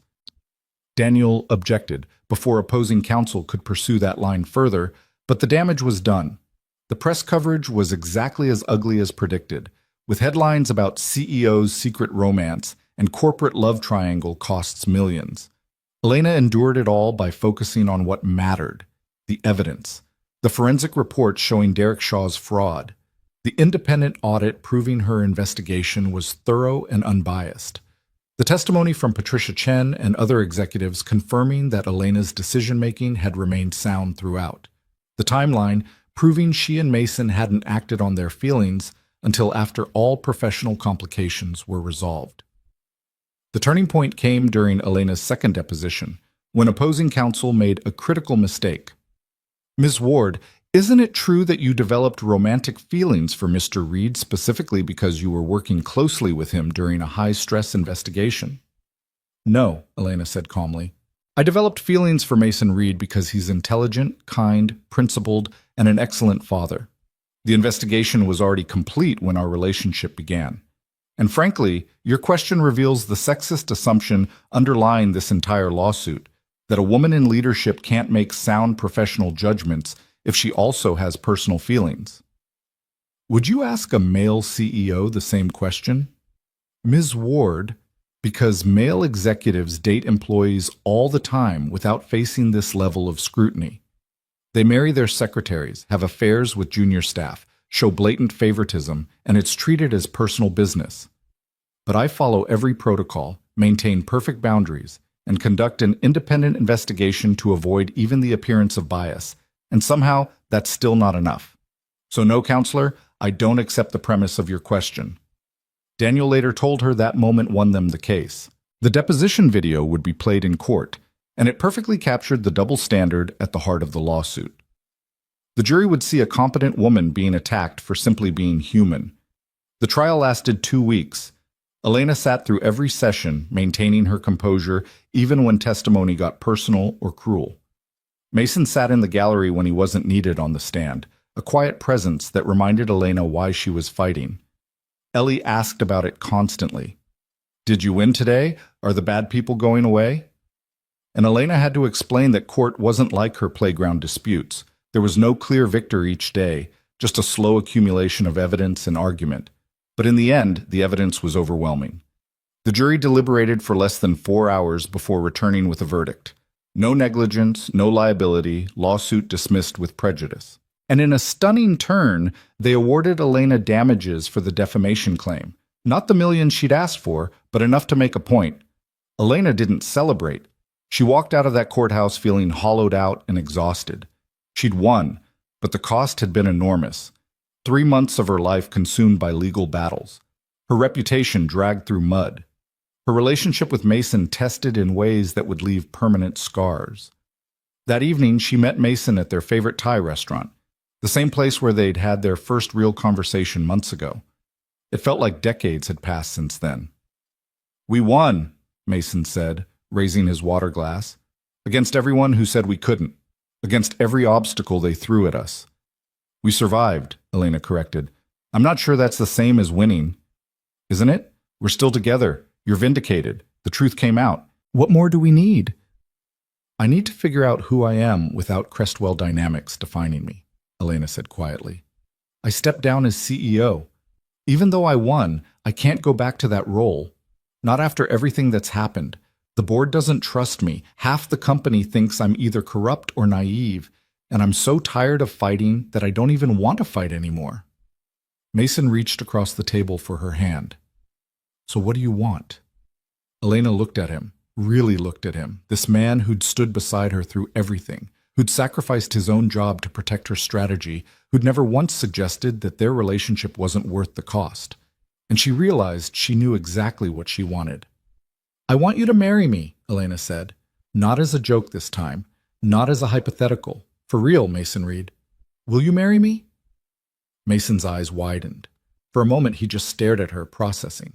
Then a slow smile spread across his face, the kind of smile that transformed his entire being, erasing the weariness and worry and revealing pure joy underneath. "What if I say yes?" he asked, echoing that first moment in the conference room. "Then I say we stop letting other people define what our life should look like," Elena replied. "We build something new together. Not a company, not a career, a family. Me, you, Ellie. We figure out what happiness looks like when we're not constantly under siege." "That sounds terrifying," Mason said. "I know. And uncertain. I know. And absolutely perfect." Mason stood, pulled Elena to her feet, and kissed her in the middle of the restaurant while other diners stared. When they finally broke apart, he said, "Yes, my answer is yes." They told Ellie the next morning over pancakes at Mason's apartment. Elena had stayed the night, not for the first time, but it felt different now with a proposal hanging between them, making everything more real and weighted with possibility. Ellie was drowning her pancakes in syrup with the enthusiasm of someone who'd been told moderation was optional when Mason cleared his throat. "Hey, sweetheart, Elena and I have something to tell you." Ellie looked up, syrup dripping from her fork. "Are you getting married?" Mason and Elena exchanged startled glances. "How did you—" "You're happy, like really happy. Not the kind of happy you pretend to be when you're actually stressed. Real happy." Ellie set down her fork seriously. "And Elena has been here for 3 nights in a row, which usually means something important is happening. Plus, I heard you guys talking last night about building a family, and that sounded like marriage talk." "You're too smart for your own good," Elena said, feeling a mixture of amusement and affection. "But yes, I asked your dad to marry me, and he said yes." Ellie processed this for approximately 3 seconds before launching herself out of her chair and tackling Elena in a hug that nearly knocked her off the couch. "I knew it. I knew you'd stay. Sarah's mom said you probably would leave because relationships under pressure never work out, but I knew she was wrong." "Sarah's mom talks too much," Mason muttered. "So does that mean you'll be my stepmom?" Ellie asked, pulling back to study Elena's face. "Like officially?" Elena felt her throat tighten. She'd spent the past few months so focused on fighting for her relationship with Mason that she hadn't fully processed what it meant to become Ellie's stepmother, to take on responsibility for this brilliant, perceptive child who'd already lost one mother. The weight of it was suddenly overwhelming. "If that's okay with you," Elena said carefully, "I know I can't replace your mom. I wouldn't want to try, but I'd like to be someone you can count on, someone who's here for you." Ellie considered this with the seriousness of someone weighing a major life decision. "Can I still call you Elena instead of Mom?" "Of course. Whatever makes you comfortable." "And will you help me with my science projects? Because Daddy tries, but he's not very good at the technical stuff." "I will absolutely help with science projects." "And can we get a dog? Because Daddy always says no, but maybe you'll say yes?" Mason laughed. "Nice try, but Elena and I are a united front on the no-dog decision." "We'll revisit it in a year," Elena amended, earning a grateful look from Ellie and a betrayed one from Mason. Over the next 2 weeks, Elena and Mason worked on building their new life together. Elena's victory in the lawsuit had vindicated her professionally, but she'd been serious about not returning to Crestwell Dynamics as CEO. Patricia Chen was doing an excellent job as interim leader, and the board, while grudgingly admitting Elena had been right to fight, still carried too much baggage about her relationship with Mason. So Elena made a different choice. She'd been contacted by 3 different companies offering consulting positions, and 2 venture capital firms interested in her joining as a partner. But instead of jumping into another high-pressure role, she decided to take time. 6 months, maybe a year, to figure out what she actually wanted rather than what she thought she should want. "I've spent my entire adult life building other people's dreams or companies that would validate my worth," Elena told Mason one evening. They were at her apartment. She was slowly packing things, preparing to move in with Mason and Ellie rather than maintain 2 separate spaces. "I want to figure out what my dream actually looks like." "That's terrifying," Mason observed. He was wrapping her stemware in newspaper, moving with the careful precision he brought to everything. "Completely. I've never not had a plan. never not known exactly what the next 5 years looked like. Elena taped up a box and labeled it Kitchen Fragile in her neat handwriting. But that certainty came at a cost. I missed relationships, experiences, entire chunks of being human because I was too focused on achievement. So what does the uncertain version of Elena Ward want to do with her time? Elena sat back on her heels, thinking. I want to have breakfast with you and Ellie without checking my phone every 30 seconds. I want to help Ellie with her science fair project without it being squeezed between conference calls. I want to figure out if I actually like hiking, or if I just thought I should like it because successful people hike. She paused.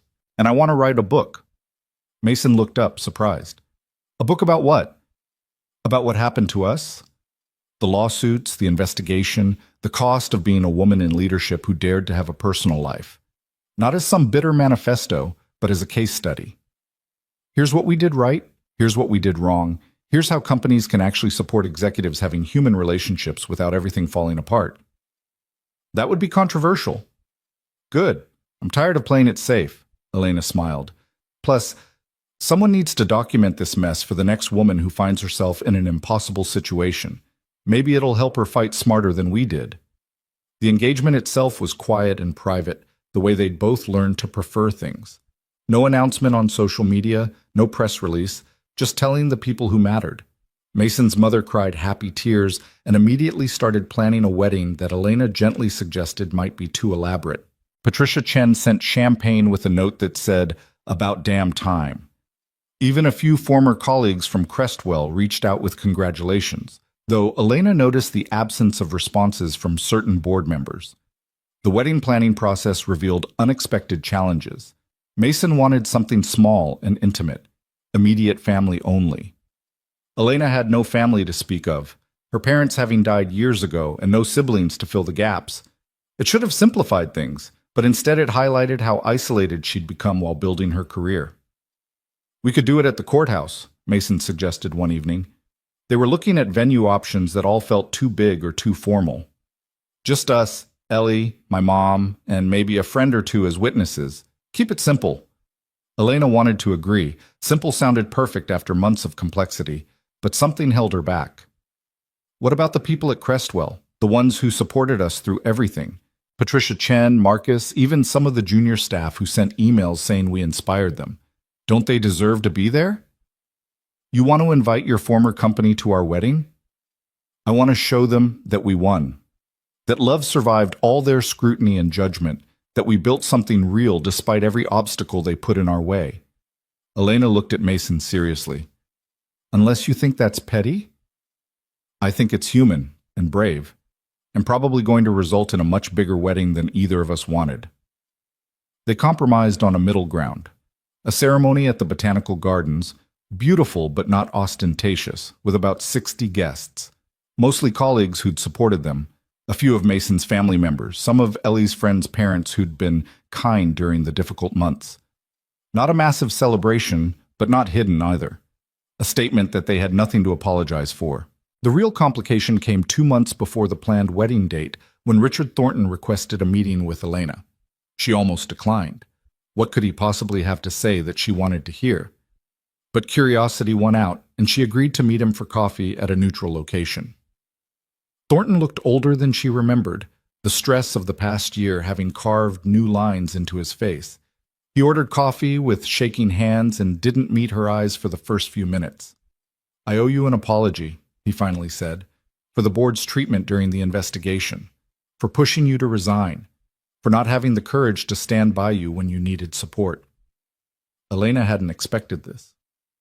What prompted this sudden conscience? My daughter, Thornton said quietly. She's 28, brilliant, just made partner at her law firm. Last month she told me she's dating one of the associates. Nothing inappropriate, different practice areas, no direct reporting relationship. But her managing partner called her in and suggested she end it, said it was complicated and might affect her trajectory. Elena felt something cold settle in her stomach. Let me guess. He wouldn't have said the same to a male partner. Exactly. And when she came to me upset, asking if she should sacrifice her relationship for her career, I realized I'd told you to do exactly that. I'd been that managing partner prioritizing optics over ethics, making you choose because it was easier than doing the hard work of actually supporting you. Thornton finally met her eyes. I was wrong, Elena, and I'm sorry. Elena didn't know what to say. Part of her wanted to throw Thornton's apology back in his face, to tell him it was too little too late. But another part, the part that had been fighting exhaustion for months, was just tired of carrying anger. What did you tell your daughter? Elena asked. I told her to fight, to document everything, follow every protocol, and refuse to apologize for being human. I told her about you and what you'd gone through, and that if she had half your courage, she'd be fine. Thornton's expression was pained. She asked if I'd supported you. I had to tell her the truth. Which was? That I'd been a coward, and that I'd lost one of the best CEOs I'd ever worked with because I valued appearance over substance. Elena sipped her coffee, processing. Your apology doesn't change what happened, doesn't erase the damage or give me back the months of hell I went through. I know, but I wanted you to hear it anyway, and I wanted to ask, would you consider coming back to Crestwell? Not as CEO necessarily, but in some advisory capacity. We need your voice, Elena. We need someone who'll push back when we're being cowards. I'm getting married in 2 months and writing a book about corporate ethics failures. I don't have time to save Crestwell from its own mediocrity. Thornton actually smiled at that. Fair enough, but the offer stands. When you're ready, if you're ever ready, we'd be fortunate to have you back in any capacity. After he left, Elena sat for a long time thinking about redemption and forgiveness and whether people could actually change. She didn't know if Thornton's apology was genuine or just guilt over his daughter's situation, but maybe it didn't matter. Maybe the point was that he'd recognized his mistake and was trying to do better. She told Mason about it that evening while they were cooking dinner together, a routine they'd fallen into, this domestic dance of chopping vegetables and stirring sauce while Ellie did homework at the table. Do you want to go back? Mason asked carefully. To Crestwell, I mean. I'd understand if you did. No, that chapter's closed. Elena tasted the sauce, added more garlic. But it made me think about what comes next. After the wedding, after the book. What do I actually want to build? You don't have to have all the answers right now. I know, but I'm used to having answers. Being certain. Elena turned to face him. What if I'm terrible at being uncertain? What if I can't handle not having a 5-year plan? Mason kissed her forehead. Then we'll figure it out together. That's what partnership means, right? Being uncertain together and trusting we'll find our way. The weeks before the wedding passed in a blur of planning and last-minute decisions. Ellie insisted on being involved in every detail, from choosing the flowers, purple, obviously, to selecting the music for the ceremony. She took her role as junior wedding coordinator extremely seriously, keeping detailed lists and reminding Elena and Mason of deadlines they'd forgotten. Someone has to be organized, Ellie declared when Mason teased her about the 3-ring binder she'd created for wedding planning. You two are too busy being in love to remember important things like whether we need 75 or 80 chairs. 3 days before the wedding, Elena had a final meeting with Patricia Chen to officially transfer her remaining responsibilities at Crestwell. Patricia had been running the company beautifully as interim CEO, and the board had just voted to make her position permanent. I have something for you, Patricia said, sliding an envelope across the desk. From the junior staff, they took up a collection. Elena opened it to find a card signed by nearly 40 employees, most of whom she'd barely interacted with during her time as CEO. The messages were simple but heartfelt. Thank you for showing us we don't have to choose. You fought for what mattered and won. Your courage changed this company. They wanted you to know that what you went through mattered, Patricia said quietly. We've updated the ethics policies, created better protections for employee relationships, established clear protocols so no one else has to go through what you did. You changed this place, Elena, even if you're not here to see it. Elena felt tears prick her eyes. I just wanted to be with someone I loved without losing everything else. And you proved it was possible. That's not a small thing. The morning of the wedding dawned clear and bright, unseasonably warm for October. Elena woke up in her apartment, now mostly empty, just a few pieces of furniture waiting for the moving company, and felt a strange calm settle over her. No nerves, no second guessing, just certainty that she was making exactly the right choice. Her phone buzzed with a text from Mason. Ellie wants to know if you're having second thoughts because you haven't texted in 3 hours, and that's statistically unusual behavior. Elena smiled and typed back, "Tell our daughter I was sleeping like a normal person and I'm exactly where I want to be." "Our daughter," Mason responded with a heart emoji. I like the sound of that. The ceremony itself was simple and perfect. Elena wore a cream dress that wasn't quite white, wasn't quite ivory, but felt exactly right. Mason wore a suit that actually fit properly for once, and Ellie wore a purple dress she'd picked out herself that matched the flowers. As Elena walked down the makeshift aisle between rows of chairs in the botanical garden, she saw faces she recognized. Patricia Chen dabbing her eyes with a tissue, Marcus grinning like an idiot, some of the junior staff who'd sent the card.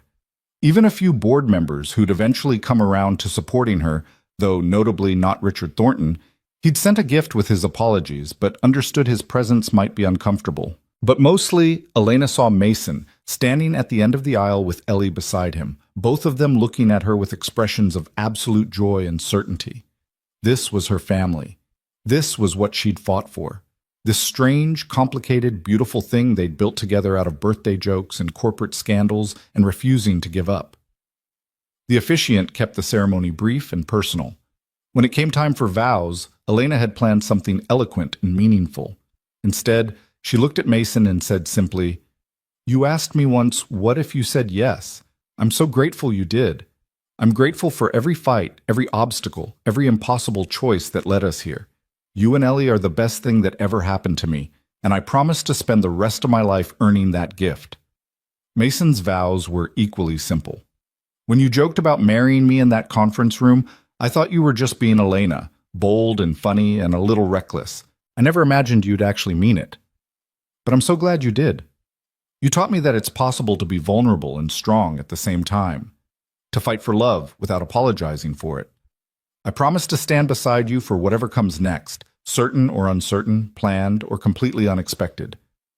When the officiant pronounced them married, the crowd erupted in applause. Ellie cheered louder than anyone, jumping up and down with pure 8-year-old enthusiasm. Elena and Mason kissed, and it felt both familiar and brand new, the culmination of everything they'd survived and the beginning of everything they'd build. The reception was held in a nearby event space, casual and warm rather than formal. People gave toasts that were funny and touching by turns. Patricia Chen spoke about Elena's integrity and courage. Mason's mother welcomed Elena to the family with tears streaming down her face. Even Marcus got up and told an embarrassing story about the birthday party where it all started, making everyone laugh at how oblivious they'd all been. But the best moment came near the end of the evening. Elena was talking with a group of former colleagues when she felt a tug on her dress. Ellie stood there holding a folded piece of paper. "I wrote something," Ellie said. "For you. Is it okay if I read it?" "Of course, sweetheart." Ellie climbed onto a chair so everyone could see her, unfolded her paper with careful 8-year-old solemnity, and began to read. "When my mom died, I thought our family was broken forever, just me and Daddy trying to figure out how to be okay. But then Elena came, and she didn't fix everything because you can't fix sad. But she made new things, new happy things that don't replace the old happy, but live next to it. She fought really hard to be with us even when people were mean. She showed me that love is brave and sometimes you have to be stubborn to keep good things. So thank you, Elena, for being stubborn, and for making Daddy smile again, and for helping with my science projects even though you're really busy. You're the best stepmom I didn't know I wanted." By the time Ellie finished, there wasn't a dry eye in the room. Elena was openly crying, not caring about her makeup or maintaining composure. She pulled Ellie into a hug and whispered, "Thank you for letting me into your family. It's the greatest honor of my life." Later, as the reception wound down and guests began to leave, Elena and Mason stood on the terrace overlooking the garden where they'd just gotten married. Ellie had fallen asleep in a chair inside, worn out from excitement and too much cake. "We did it," Mason said, pulling Elena close. "We actually did it, survived everything and ended up here." "Was it worth it?" Elena asked. "All the fighting and scrutiny and impossible choices?" Mason looked at her like she'd asked if breathing was worth it. "Elena, you're the love of my life. Ellie adores you. We have a future together that's ours to define however we want. Of course it was worth it. Even the parts where we nearly lost everything? Especially those parts, because they proved we're strong enough to survive anything. That what we have isn't some fragile thing that crumbles under pressure. It's real and tested and solid. Mason kissed her temple. Plus, you got a book deal out of it. That's something. Elena laughed. The book deal had come through 2 weeks earlier. A major publisher interested in her story about navigating corporate leadership while maintaining personal relationships. She'd signed the contract the same day Patricia Chen had been made permanent CEO of Crestwell, and it felt like the perfect symmetry. Endings and beginnings all wrapped up together. What do you think comes next? Elena asked. After the honeymoon, after the book is finished, what does our life look like? I don't know, Mason admitted, and for the first time in years that doesn't terrify me. We'll figure it out, together. That's the whole point. They stood there for a while longer, watching the sun set over the botanical garden, holding each other in comfortable silence. Inside, Ellie stirred and called out for them, and they went to her together. Their daughter, because that's what she was now, officially and legally and in every way that mattered. The honeymoon was a week in a cabin in the mountains, deliberately chosen for its lack of cell service and distance from anything resembling corporate culture. They hiked trails that Elena discovered she actually did enjoy, not because successful people were supposed to, but because they were beautiful. They taught Ellie to fish in a nearby stream with mixed results and much laughter. They spent evenings reading books and playing board games and being boring in the best possible way. On the last night, as they sat on the cabin's porch watching stars emerge in the impossibly dark sky, Mason said, I have a confession. Should I be worried? Elena asked. When you made that joke in the conference room, the birthday proposal, I knew immediately I was going to say yes. Not the joke yes, but actual yes. It was too fast, too ridiculous. But I looked at you standing there all confident and funny and vulnerable underneath, and I thought, this woman is going to completely disrupt my life, and I want her to. You're telling me you planned this entire chaos from the beginning? I'm saying I chose it, just like you did.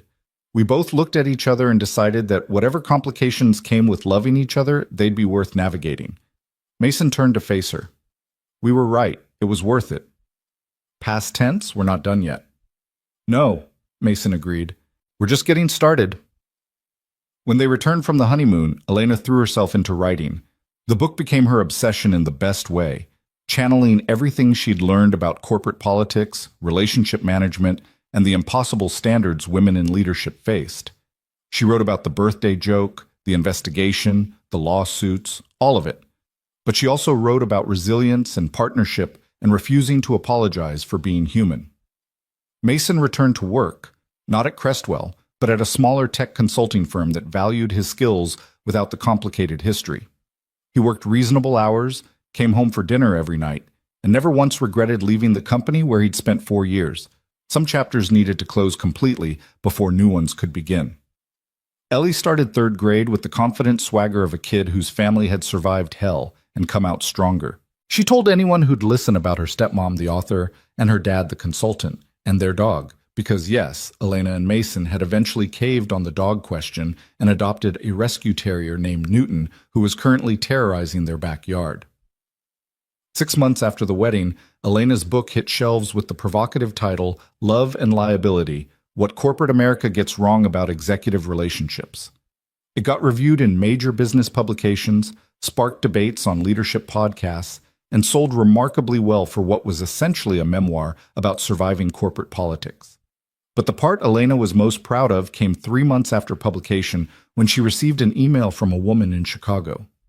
I'm a VP at a Fortune 500 company, the woman wrote. I've been hiding my relationship with a colleague for 2 years because I was afraid of what it would do to my career. Your book gave me the courage to disclose it properly and fight for appropriate boundaries rather than living in secrecy. Thank you for showing me it was possible. Elena printed that email and kept it on her desk. Then came another, and another. Women from various industries writing to say they'd been inspired, supported, given frameworks for having these difficult conversations in their own companies. The book was creating ripples Elena hadn't anticipated, changing conversations in boardrooms she'd never set foot in. You're making a difference, Mason said one evening, reading over her shoulder as she responded to emails. All that suffering had purpose. I wouldn't say that, Elena corrected. The suffering was real and awful, and I wouldn't wish it on anyone, but at least it resulted in something useful. At least other people can learn from our mistakes and our strategies. Ever the pragmatist. Someone has to be, now that I've married an optimist. Life settled into rhythms that were sometimes boring and always precious. Elena wrote in the mornings while Ellie was at school and Mason was at work. Afternoons were for research or interviews with other executives who'd faced similar challenges. Evenings belonged to family, dinner together, homework help, the mundane miracle of just being present. They had their first real fight as a married couple 3 months in, something stupid about whose turn it was to do dishes that spiraled into deeper fears about losing themselves in domesticity. They worked through it the way they'd learned to work through everything: honest conversation, willingness to admit fault, and refusing to let pride override love. We're going to screw up sometimes, Mason said, after they'd apologized and made up. We're going to forget who does what chore, or say something careless, or get stressed and take it out on each other. That's normal. The difference is we don't let it break us. When did you get so wise about relationships? When I found someone worth being wise for. The 1-year anniversary of the wedding arrived faster than Elena expected. They'd planned to do something special, a fancy dinner, maybe a weekend away.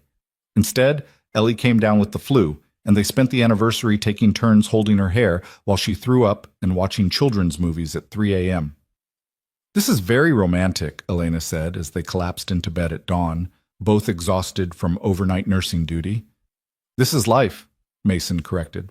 The real stuff. Not the big dramatic moments, just showing up for each other when things are messy and unglamorous. I wouldn't change it, Elena said, and meant it. Her second book was already in the works, this one about building authentic leadership culture that supported whole humans rather than corporate automatons. Publishers were interested, speaking requests were coming in, and Elena was developing a reputation as someone who'd survive the impossible and come out fighting. But her favorite role wasn't author or speaker or former CEO. It was stepmom. Watching Ellie's science fair presentation about ecosystem balance and feeling pride so fierce it hurt. Helping with math homework while Mason cooked dinner, all of them working together in comfortable chaos.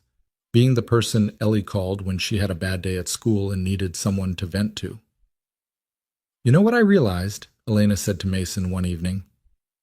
They were in bed, the house finally quiet after getting Ellie to sleep. I spent years thinking my purpose was building companies and proving I belonged in leadership. But my actual purpose was getting to this point, to you and Ellie, and this life we've built. Everything else was just the path that got me here.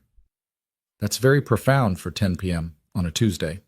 I'm serious. All those impossible choices, all that fighting, it made sense because it led here, to us.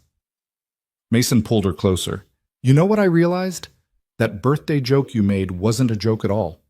Some part of you knew, even then, that we'd end up here. You were asking a real question, and I was giving a real answer. We just didn't know it yet. What if I say yes? Elena murmured, remembering. What if I say yes? Mason echoed. Turns out yes was exactly the right answer. 2 years after the wedding, Crestwell Dynamics invited Elena to speak at their annual leadership conference. She almost declined. Too much history, too many complicated feelings. But Patricia Chen personally called and said, the junior staff specifically requested you. They want to hear your story directly. You owe it to them. So Elena went, stood on a stage in front of 200 Crestwell employees and told them everything.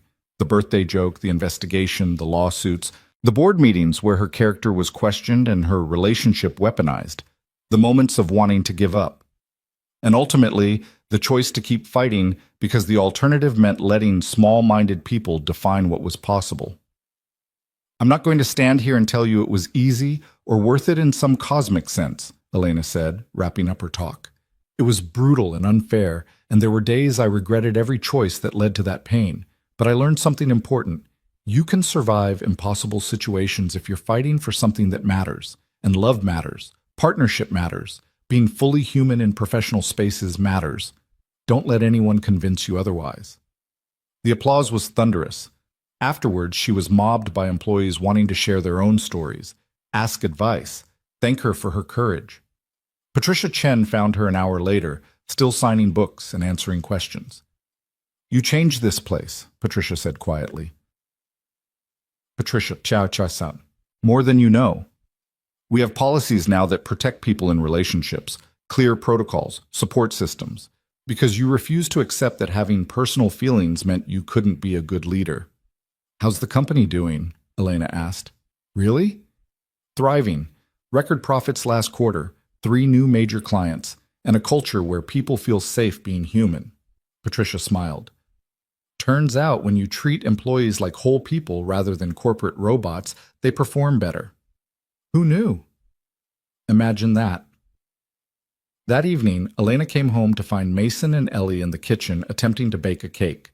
The kitchen was a disaster. Flour everywhere, eggshells in the batter, Newton the dog licking something sticky off the floor. "What's the occasion?" Elena asked. "Ellie got an A on her ecosystem project," Mason said. "We're celebrating." "And also Daddy said we could have cake for no reason if we wanted," Ellie added honestly.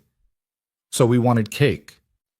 Elena looked at her family, her chaotic, imperfect, absolutely perfect family, and felt something in her chest expand. This was what winning looked like. Not corner offices or titles or vindication in court, though those had their place. This. Coming home to people who loved her unconditionally. Being part of something bigger than herself. Having permission to be messy and human and still worthy of love. "Can I help?" Elena asked. "You can try to salvage whatever it is we've created," Mason offered. "Fair warning, we've stopped following the recipe." Elena rolled up her sleeves and dove in. They made a terrible cake that tasted surprisingly good. They ate it while watching Ellie's favorite dinosaur documentary for the dozenth time. Newton begged for scraps. Mason fell asleep on the couch halfway through. Ellie curled up against Elena and asked questions about Mesozoic climate patterns that Elena had no hope of answering accurately. It was ordinary, it was boring, it was perfect. Later, after they'd gotten Ellie to bed and Mason had woken up enough to stumble to their room, Elena stood in the kitchen cleaning up the baking disaster and thought about that conference room 2 years ago. Elena Ward, CEO, making a joke proposal to her quiet project manager. "Will you marry me?" she'd asked, expecting laughter. "What if I say yes?" he'd responded, changing everything. The path from that moment to this one had been brutal. They'd lost jobs, fought lawsuits, endured scrutiny that should have destroyed them. They'd been tested in ways that broke most relationships. But they'd survived. More than survived. They'd built something real and lasting out of the wreckage. Elena's phone buzzed. A text from an unknown number. "Hi, Ms. Ward. I attended your talk at Crestwell today. I'm a junior project manager dating someone in senior leadership. We've been hiding it for 8 months out of fear. Your story gave me courage to disclose properly and fight for what matters. Thank you for showing us the way." Elena smiled and typed back, "You're welcome, and good luck. It's worth fighting for." She looked around her messy kitchen, cake crumbs on the counter, Newton sleeping in a pile of spilled flour, dishes stacked in the sink waiting to be washed. Through the doorway, she could see Mason in their bedroom, already asleep despite his promises to help clean up. Down the hall, Ellie was probably still awake, reading under the covers with a flashlight. This was her legacy, not the companies she'd built, or the lawsuits she'd won, or even the books she'd written. This family, this love, this ordinary, extraordinary life they'd fought so hard to protect. Elena turned off the kitchen light and went to bed, climbing in carefully beside Mason. He stirred, pulled her close without fully waking, and murmured something that sounded like, "Love you." "Love you too," Elena whispered back. "Thank you for saying yes." And in the quiet dark of their bedroom, in the house they'd made a home, Elena Ward, former CEO, current author, stepmom, wife, and survivor of impossible choices, finally let herself rest. The fighting was over. The war was won. Not because they'd destroyed their enemies or proven everyone wrong, but because they'd chosen each other over and over again until choosing each other became the easiest, most natural thing in the world. Outside, the world kept spinning. Companies kept demanding impossible choices from their leaders. Women kept facing double standards. Relationships kept being weaponized as evidence of weakness or distraction. But somewhere in a modest house with a messy kitchen and a rescue terrier and a brilliant 8-year-old sleeping down the hall, two people had proven that love could survive scrutiny, that partnership could withstand pressure, that you didn't have to choose between professional success and personal fulfillment. You could fight for both and win. The story that had started with a birthday joke ended with this: a family sleeping peacefully, secure in the knowledge that whatever came next, they'd face it together. And that was more than enough. It was everything.